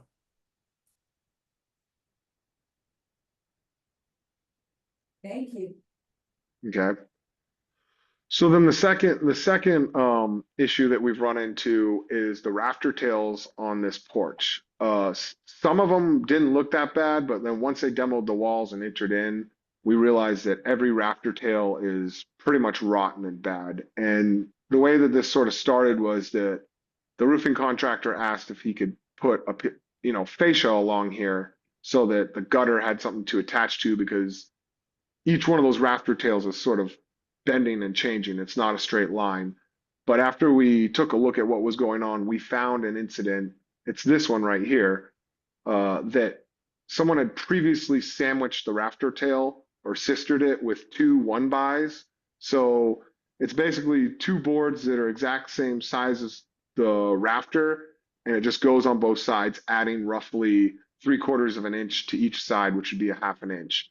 Our plan is, or our intention is, to cut the rafter tail off kind of after the beam, and then attach a new rafter tail and then sister the two boards. So the rafters themselves would increase in a little thickness, but would stay the same. And if we do that option, then we won't need to use the fascia to hold the gutter. We can do a barn hanger, because we no longer have to worry about sort of the undulation of each rafter and how uneven it was. And then here's we had a good comment from Desiree. Remind me of the name of the new plant, the new Jason. Jason had some really good comment at that meeting, and we looked at it closely, and we can. It was a great idea, and we're going forward with that. Yeah, there was good discussion. I think also Andrew Christopher from PRS gave some feedback, because initially the rafter tails were gonna be covered, obscured, and the point was made that they're character defining features. So the conversation evolved, and everyone. And that was a good comment. We agree with it. So again, I just included, these are the historic photos of the patio. back when the rafter tails weren't rotten. And then here's the last of it, and you guys all saw this, but these are the two site walls in question that are so severely damaged. You know, we didn't know what to do with this, but I think right now Corky and I are both leaning towards, you know, removing the top X amount of adobes and leaving it at 18 inches and possibly, you know, just leaving it to a road like a ruin or stuccoing it and leaving it. But either way, they're really unsafe and in some cases have already fallen down. But if any kids were to run up and push on this, it would definitely fall over at its current condition. And this is the site walls that, you know, we don't really know where they came from or what the date is. The walls show multiple different layers or times of adobes put onto it, as well as they don't necessarily match what you see in the building, because you can see sort of when certain sections of the building were built because the mud matches. And in this, we have actual different layering that happened, and we're not 100% clear, but this is kind of the one we don't know how to answer. If you look at the top right photograph and you go down around 3 courses from the top, you can see from that point down, it's pretty solid.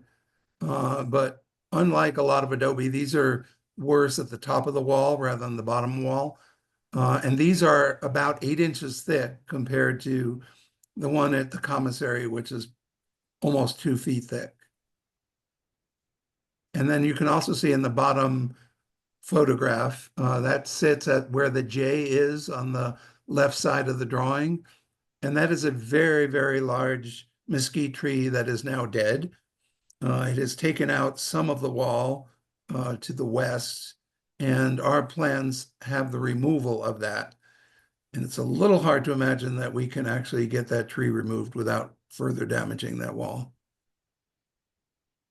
It's clear that the walls definitely got altered to do something with the trees at a certain point. I'm just, I wonder if they have, if they're part of the fort complex footprint, in any way. Especially given the changing materials. As you said, you don't, no one seems to be. I honestly don't think these walls are, and particularly this one here, because it dead ends in what we're calling the tack room, but it's that small structure that sits underneath the awning, and it has a completely different it's a completely different mud, and then how it meets the building, it's a butt. There's no toothing. So it's clear that it was like added after that building existed. And the center 3 feet along the straight one going north is already gone. It collapsed Right in right here. in there. Corky, I have a question. What about, you know, like what we call the Tumakakari method throughout all of those meetings where it just gets encapsulated in the line plaster? I'm sorry, Damien, can you speak louder? Like sort of the Tumakakari method where it just gets encapsulated in a line plaster rather than just left to exposed to deteriorate. It really sort of becomes sort of Well, that's sort of what we could do that. We could also put a sacrificial coat on the very top as a way to protect it. But no matter what, an 8-inch wall that is fragile is gonna get pushed over. I mean, any of us could push this over with one arm. That's how bad it is. From a Parks and Rec point of view, you're may have children on this site. I don't think you want anything to fall over that could hurt someone if it did. And, you know, honestly, this is 8 inches thick and probably about 5 inches thick on the top. It wasn't good the day they built it. And it's gotten much worse since. But just so we talked about a lot of different strategies, but the one that you sort of seemed to settle on was reducing it down like a foot or two. And we'll bring it to 18 inches. So if it fell, it wouldn't. Inches. And then What's the current height, just to better understand these photographs? It's about 3 feet. It would be cut it in half. Okay. And then I guess my recommendation is to do that encapsulation so that it's not continuing to deteriorate and then it's not falling down more. And then you're left with sort of an unsightly ruin and this whole issue where then the whole thing's getting demoed down the road because it's actually sort of being cared for. And when you look across the street in the ruins that didn't get encapsulated fully, they fell down. They're gone. They're gone. Right. One of the things we had asked on these 3 walls was to have the final determination after they got other estimates on some of these other things they could do, and that come back for another review on all 3 walls. We did agree that the walls of Donaldson were less important than the one at the commissary, but we wanted to know what they were gonna do before they did it. And they were agreeable to that, so I appreciate. Damien, I'm gonna add this in. Originally, the commissary proposal wasn't to redo the windows, but you know, since we've been working on it and Randy's been there, and during COVID, people tried to break into the commissary multiple times. We're going through and fixing all the windows, which is a far more higher expense than these walls. So. Just to remind you what we said earlier, we have a price for the reconstruction with local adobes of all 3 walls. It's about $66,000. We heard from the committee on site that the highest priority is the commissary. For argument's sake, let's say each costs $20,000 to do. The reason, and you're accurate, the reason we decide to delay the decision is we need to see how much funds we have left in our Adobe repair contingency budget to see exactly what we can accomplish. So the suggestion was made by the chair, and I agree that this is a decision that we don't have enough information yet to decide. And it seems like it's a priority to get the tree out too, right? Like that sounds like. Yeah, that's a pretty serious safety issue. Yeah. Well, and we're working directly with Parks, and the Parks manager asked for this tree and another tree that's dead right here in the northern part, both of which have been cabled by Parks and Rep over time and now are dead. And she just said, please remove them because they're a danger. And if this one here, or if both of them go down, they potentially could, definitely are going to hurt the walls, but potentially could hurt the buildings too. Yeah, and just express I guess a hope that they are really careful with the removal so that it does as little damage as possible and they're not dropping limbs onto the fragile structure that we're still talking about. Of course, of course. One other topic that Corky and I discussed just as a side note on this site is that once you're on the site, either through the front door or through the gate, it's just to the east of. And then there's a wall, there's some wall, I think it's Adobe, wall that runs to the east. Once you're through the building and into the courtyard, nothing keeps you off of the ruins, off of the corral ruins. So that's just, it wasn't part of this project, but Parks may have to think about that, a way to protect the corral ruins with another fence.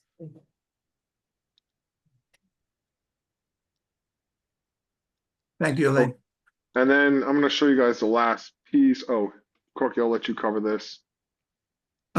This was the director's decision for the Donaldson House.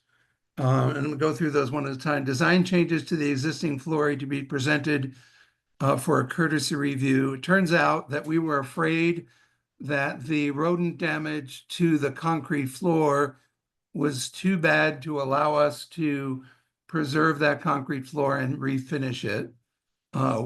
It turns out that that's not true, and we will not be putting tile in here, which is one of the concerns that we had in front of the FLHZAB, and so that becomes a moot point. We're going to be refinishing that existing concrete floor with no new tile or new tile material. The front door is presented to PRS to return for courtesy review, and any subsequent front door changes to return for minor review.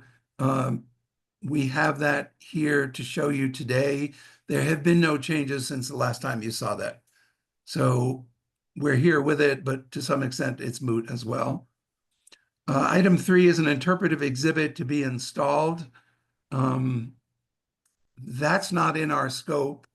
That really sort of falls to either to Parks and Rec to deal with that in the future, or for someone to add that to our scope. Currently, it's not.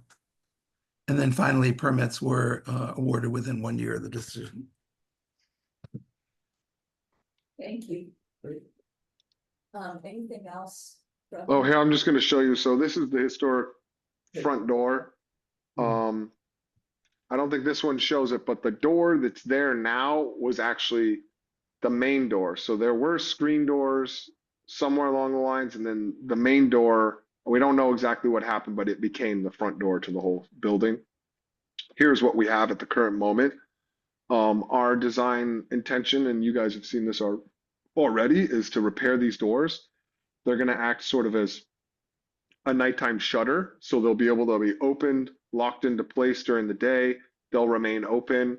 We had to get a lot of blessing from the county inspectors, but the top head height of this peak is 6'5", which is not an acceptable door height. But because of its historic nature, they're allowing us to get away with it. We also have alternate entrances that, you know, provide ADA access to somebody in a wheelchair. And this not necessarily would be who couldn't use this doorway. But the design is just to use a steel tube. We're going to build sort of a steel tube storefront inside of it, glass panels, so you can kind of, you know, when it's open, you feel the same feeling as it being open, and then a single swing door. And you guys saw this. I think when they wrote that decision letter, you guys hadn't seen a fully developed version of this, but it was very similar to this. Yeah. Is there any leeway on materials there with the door? It's going to be steel, just Steel. a welded steel. It'll be a double pane glass on here.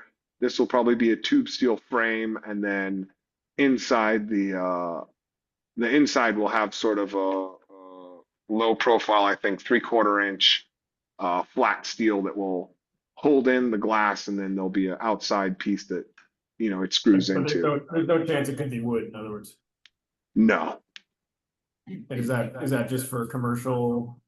Well, it's not original, so we're, you know, again trying to differentiate them. It'll be painted. It won't be a natural steel. It'll be painted probably the same color as the darker colors on the door.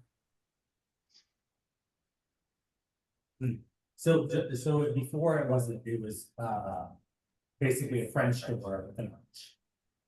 No, it is just, this is what's there right now.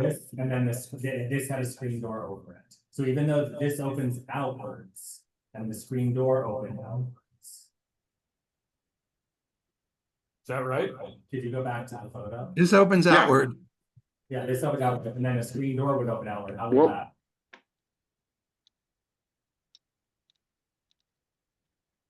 But at some point that was changed. So what are we seeing now was the change? No, what you see here is what's there currently. Right, but this is our plan isn't to change this.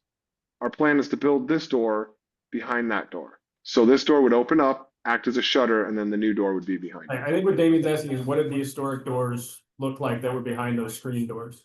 It was this door. Oh, well, stop sharing. I'm sorry. It could be, because they're both outswing. Yeah, I understand that, but what I'm saying is, at some point they changed it, whoever they I was. see. So they When the city bought, they changed it. They made this Because- Because if you go look at the historic photos, there is a photo of that screen door, and you can zoom in, and you can see these triangles behind I it. see. So that door was there in some manner, and if I'm not sure if it swung out or how it worked. Well, I think I think they reversed the swing. Well, Okay. you can That makes see that someone's done something around the exterior too, because this plaster is different. Oh, yeah. So it was modified at some point. In Yeah. the 70s, there was a children's museum there. And that's probably when they. Yeah. So this design though is coming back for a minor review at some point, is that right? No, We were just sharing it with you guys because we had said we would come back and share it with you. If you go back to the decision letter, it said, if you have more detail on what the door looks like, bring it back to the committee, but it's not a minor review. Oh, I thought that, was that not the first item on the thing you just read off? No, It was already decided that. it was the end. We're just showing you the final. There was agreement that this was the right solution. Right. But there was some concern to see a little more detail. This is a little more detail, 100% consistent with what we showed at the meeting. Thank you. Any other questions, concerns, anything? Hopefully you won't get too many more surprises. Inevitably. The uneven walls. It looks Well, like- the Donaldson house is Question, almost Jeff, complete. The current work on the adobe, did the adobe walls, like the top of the parapets are very, very even where they used to like step down more and be more inconsistent? On which building? Commissary. Commissary, sorry. We haven't touched any of the parapets. Well, the adobe walls that you're rebuilding on the walls. I think there's, they're not oh, parapets, they're the those roofs. exterior ones, I mean, I don't think that they step down at all on the front facade. I just seem like it looks like they're very consistent now, it's very square. I think they're gonna shape them better than that. I mean, I think they laid them and then they were building them up. I thought we were talking about when we were looking at it, when we were looking at the walls, the side walls, where the gates are. Yeah, specifically where the gates are, Drew, it looked Yeah. like the old pictures and the new pictures. The new pictures show it. I don't think they're any different. I do know that where they ended, they had built up new adobe and they had a sharper corner, but you know, when I was over there last time, they were breaking the corner as they were putting a second layer of mud. Okay, Okay, that's okay. I'll just send you guys a separate email, but also on the West Department, there's been a significant, on the West Department, there's been a change to the parapet. I'll just send you guys a picture of it. West, Yeah, the Change? standalone. It's A. on the parapet? I don't. I mean, that happened in a previous construction. Well, Damien's gonna send you a picture. Okay. Okay. Anything else, Quirky Drew? Anything? Thank you. That's it. Really informative. thanks for hanging in through that. Yeah, it really was informative and we appreciate your information. A great deal. Thank you. Thank Happy to do you. it. Thank you. Have a good evening. Thanks, guys. Bye. Thank you. And just in terms of this minor review, it was so much more than I've ever been to at a minor review. And that's just something that, and for the most important building in our neighborhood. I mean, is there that any was provision? really a lot. So Is there any Can provision you in the mute UD's? yourself now? So we're getting us. Yeah. Oh, Yeah. Marco. No, Margot's I got would just it. quickly say that like in my time on PRS, and I did a lot of. Yeah. There were cases where they would exceed beyond what was really could be done in the field, like if it wasn't minor. Yeah, we just said it in the back to the field. We So we're we allowed made to that say that. direction then, just said this is beyond what the comfortable. Yeah. Are we allowed to do it? Yeah. So I think maybe in the future, but now we know. no, and we did do that on the walls where we And just the said, other thing that came up was the idea of demoing those walls. Doesn't that demo require the demo process to get the city's demo process and mayor and council approval? And That's a good question. We'd have to look into that. that would slow things down. And you know, again, I mean, not to belabor it, because you guys heard me, but it does say in the code that there's that expansion jobs, so it's just like, it's beyond a minor change, what they're asking for. Code A variance. Code variation, that's so significant, the changes to their buildings. And that was, there's no precedent anywhere in the district. The only reason I thought maybe they were bringing that up is because there's like a little bit of a gray area that a control joint is different from an expansion joint. But they're largely used interchangeably, so I think maybe that's worth specifying in both the code and in the guidelines that control joint and expansion joint are, You can't discuss. Or an extension. well, so I mean, an expansion joint, well, if you differentiate, if you really splitting hairs, an expansion joint actually has material that goes between those two, so you have like a layer, something between it and then another We layer. don't know what type of Yeah. methodology this contractor Right. is suggesting. Exactly, so it's like, and this is why I say it's really ambiguous whether they're used interchangeably or what, right? And so what I, for my money, as far as it's written, expansion joint includes control joint in the UDC and in the guidelines, right? Because what we're talking, at least from a guidelines perspective, is yes, the aesthetic of putting a big straight line down an historic structure, right? I mean, So- it would clearly damage the aesthetics of the Yes, building. yeah. It's pretty obvious that putting all those vertical lines would, I mean, No, I think, you know, is an argument to be made for when you have porches of bricks that are completely segregated from interleaved bricks on a structure, and okay, if the expansion or the control joint can be sort of disguised well enough in those areas, maybe, because it will be a guaranteed spot on where it's gonna split, but you know, that's maybe something else we should discuss one of these days. is there like a maintenance plan that's the city has for this building following its expensive renovation? Because like one of the things that, yeah, it's just concerning because the city has been the steward of this property that has seen it go into such challenging disrepair, so I think understanding a maintenance plan for the future would be imperative. Yeah, I'll come back with more information on that. I think that is part of the scope, but. I mean, to boot, with another follow-up question on that is if there are changes or amendments to. You know, say for instance, the addition of a control joint, right? And if that has a cost associated, that cost be offset and set aside for maintenance, right? So if we're able to save money on the front end, can it be used on the back end for repairs? Right, it is. Probably not as. Because there's a plan. Are they being developed or Yeah, there is one for the commissary, the Donaldson is still being built. is it possible that we can see it? I think so, yeah, let me double check. But. Would that be inclusive to a maintenance plan or?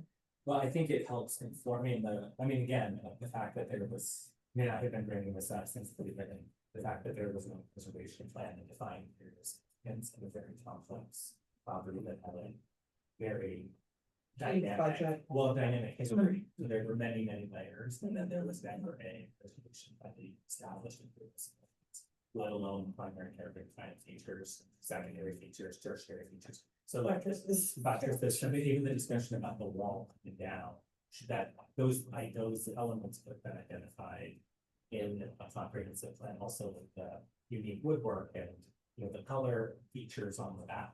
Plaster blue, is that coming back? Is that gone? You know, again, like not being able to attend The minor. a minor review to like even just sort of say, oh, hey, this is something that already flagged twice. Why is it? I don't know. It's not high. So that plan, those plans that never existed, not really formed. And so there is one, it's chronological that order, but it would inform a maintenance plan too. Ultimately, it's like a key component of any of these big projects that just didn't have it. And then it also provides all of the content to provide interpretation Right. when it gets used. So now you're talking about new RFP. And that it needs to be built into that, but that person has to provide some of that interpretation, but they don't have it. I was just about to ask about, is there a plan in place so that tenants know what changes they're allowed to make, what changes they're not allowed to make, so forth? Yeah, that'll be part of the weeks. She would work on it and Yeah. work on it with us, so. Yeah, so some of these questions we'll certainly follow up with Parks and Rec. Justin wasn't able to join us today. Greg Park was on earlier this week. So yeah, and I'm Correct, Jackson. Kirk Jackson. I am still, yeah, kind of new, so maintenance plan, architectural reports. What was the last thing?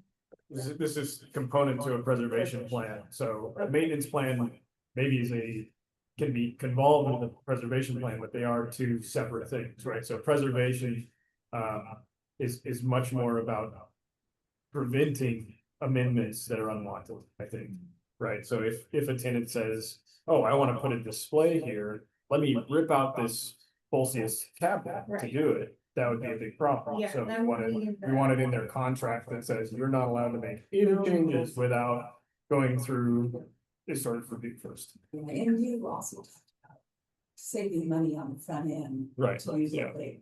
That might be sort of maintenance or preservation, I guess you could put it in both. And.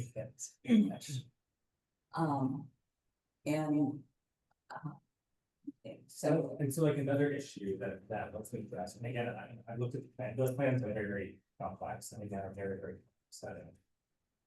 Design plans, but inside of the balance of house. You know, it was not clear to me, certainly in the presentations, and we've had many of them, but they'd be removing the entire roof structures, all the sections of that interior. And then what's going back, was there, in their removal, was there exposed beams and board? And is that going back, or is it, I think in the plans, it called out like a drywall ceiling, so what's actually, like, is something that was a character feature going back, or is it just, you know, an anonymous classroom? It would just be. Because I noticed in some of those things, because there was through the exploratory process and because in the lab conservation plan, because the minor review happened 6 months into the project, as opposed to regular regular site visits. I'm just concerned that like some of the character features or characters or fabric of the building is not just being lost, but it's not being considered for installation. But I'm just not clear. I asked the question and it just wasn't presented with the response. So, and I'm not trying to be antagonistic. I'm just concerned about the taxpayers, you know, very expensive rehab project and making sure that the project is a success, that it really will walk away from it. Something that really embodies the character of Lowell, not just classroom office. so I think. You're talking about the bedroom or the. I well, no, again, the east slopes? again, I didn't go on the property, just standing on the property line, looking. There were, like, it would be as if this entire roof structure was gone along the sky. So the trusses, thing, the entire roof is just gone. So that level of immersion, it's not clear to me in all of the plan that would happen, that there would actually be a complete substructure of the roof and trusses and beams of board. Yeah, I noticed during the tour that they put LVLs on that east wing. Was that the I don't know, so those were just questions. Yeah, just, things like, LVLs one? You know, and so, and those were, that's all gonna be enclosed, but. yeah, so maybe it might have been, you know, it might have just been 2x4s that had a, you know, cove ceiling, that's possible, a glass ceiling, that's possible. That is highly unlikely, there are so few houses in affordable that have a lap plaster ceiling, almost every single one has an exposed beam ceiling. So the probability of exposed beam ceiling like that is there, that they deteriorated. Yeah. But we don't know because there's no, Right, there's no. there's no investigation. We're Wasn't photos. detailed in the plan. Probably. That's the extent. Well, I can follow up with Kirk's. That would be a good thing to have is, you know, photos, like updates and say, okay, well, this is what we found and it's what we've got. And the photos that I'll send that are that, I'll send them to you, but I'll just, if you're really required to contact. Okay. Because I don't want to go around pieces. But it is, there's, whatever happened with the roofing, and they did the re-roofing, You talking about the apartment, which building? the commissary. Yeah, The west apartment. The west end, the parapet shape has really changed. So the. Yeah. And is that? No. Facing our driveway. Yeah. And that was the last year it's changed, or is this? Last 2 years, I mean, the photos I have Anyway, I'll send. Yeah. Yeah, if there are other follow-up questions like that, feel free to email me and I get some answers. Because those were all emergency repairs, because those Yeah. culverts are failing. in the roof. Right. Remember, so they just brought in emergency repairs, It's and they said that this will all be corrected during the project. Yeah. But now they're saying, oh. we're That's taking not that hard off. enough. Yeah. But I think even those walls, because they showed a picture of those walls, and you Yeah. can see the stuff down in the walls. And I asked for some relatively current photographs, and usually some. Some, yeah, but the ones I have are mostly. I think this board is really working on it, so thank you very much. I would like to get the number for Shelby from you and any other nominees that you have this morning. And Jill is a. and I think we should act on that, well, it's, I think our. And you have someone else. Yes, archaeologist. there's Eric, yes. Some people know that says he lives within walking distance of the channel. So I thought he is an archaeologist with Arizona, the architects, yeah. So I will be, if that's okay, go ahead and contact them, see if anybody's interested, but if you've got somebody else in mind, let's do it. I saw that there was a draft of a newsletter article Yeah, going out and I sent it to you. yeah, I'm sorry, it only came in this morning. I did not have an opportunity to read it today. But does it call for participation? No, it doesn't, Um, it doesn't, but we could add that. Yeah, I think I'd that, like to send this out tomorrow. okay, I like that would just, I think it's an opportunity to say there's vacancies on the board. And if anybody brings a special area of expertise or has an interest in doing this type of service, and be sure to denote that it's not no time commitment. But yeah, like that you could be available as former board president to, or however, but I think something that continues to solicit more board participation. You already joined the board, right? At some point, sometime, you know, I'm the president of the neighborhood. No, I know. So. But you've already been nominated. But it is, I don't know if it's cool. so long as we remember to call her out, she can communicate, just like Sure. Lillian can communicate. And that information is great. I would love to have you on board, don't get me wrong, but your participation, She's on the neighborhood. your participation is so needed, and so don't, you know, whatever standard you want. I know we- I want to be called, I don't care, just so you should. I know we've had a really long meeting. Do we want to just do this meeting minute approval from the last two meetings so that they're not getting further and further into our Sure. history? Sure. I myself have reviewed the minutes. I make a motion that we approve the last two meeting minutes. Second. All those in favor? Aye. Mark? Aye. Aye. Aye, thank you. We can try to stay current with her. Thank you very much, and the meeting minutes actually keep really good, you read them. Anything else, anybody else? I think. Can we adjourn? Thank you. Yeah. Thank you, Madam President. Thank you, everyone. Bye. Bye. Thank you, Desiree. Appreciate you too.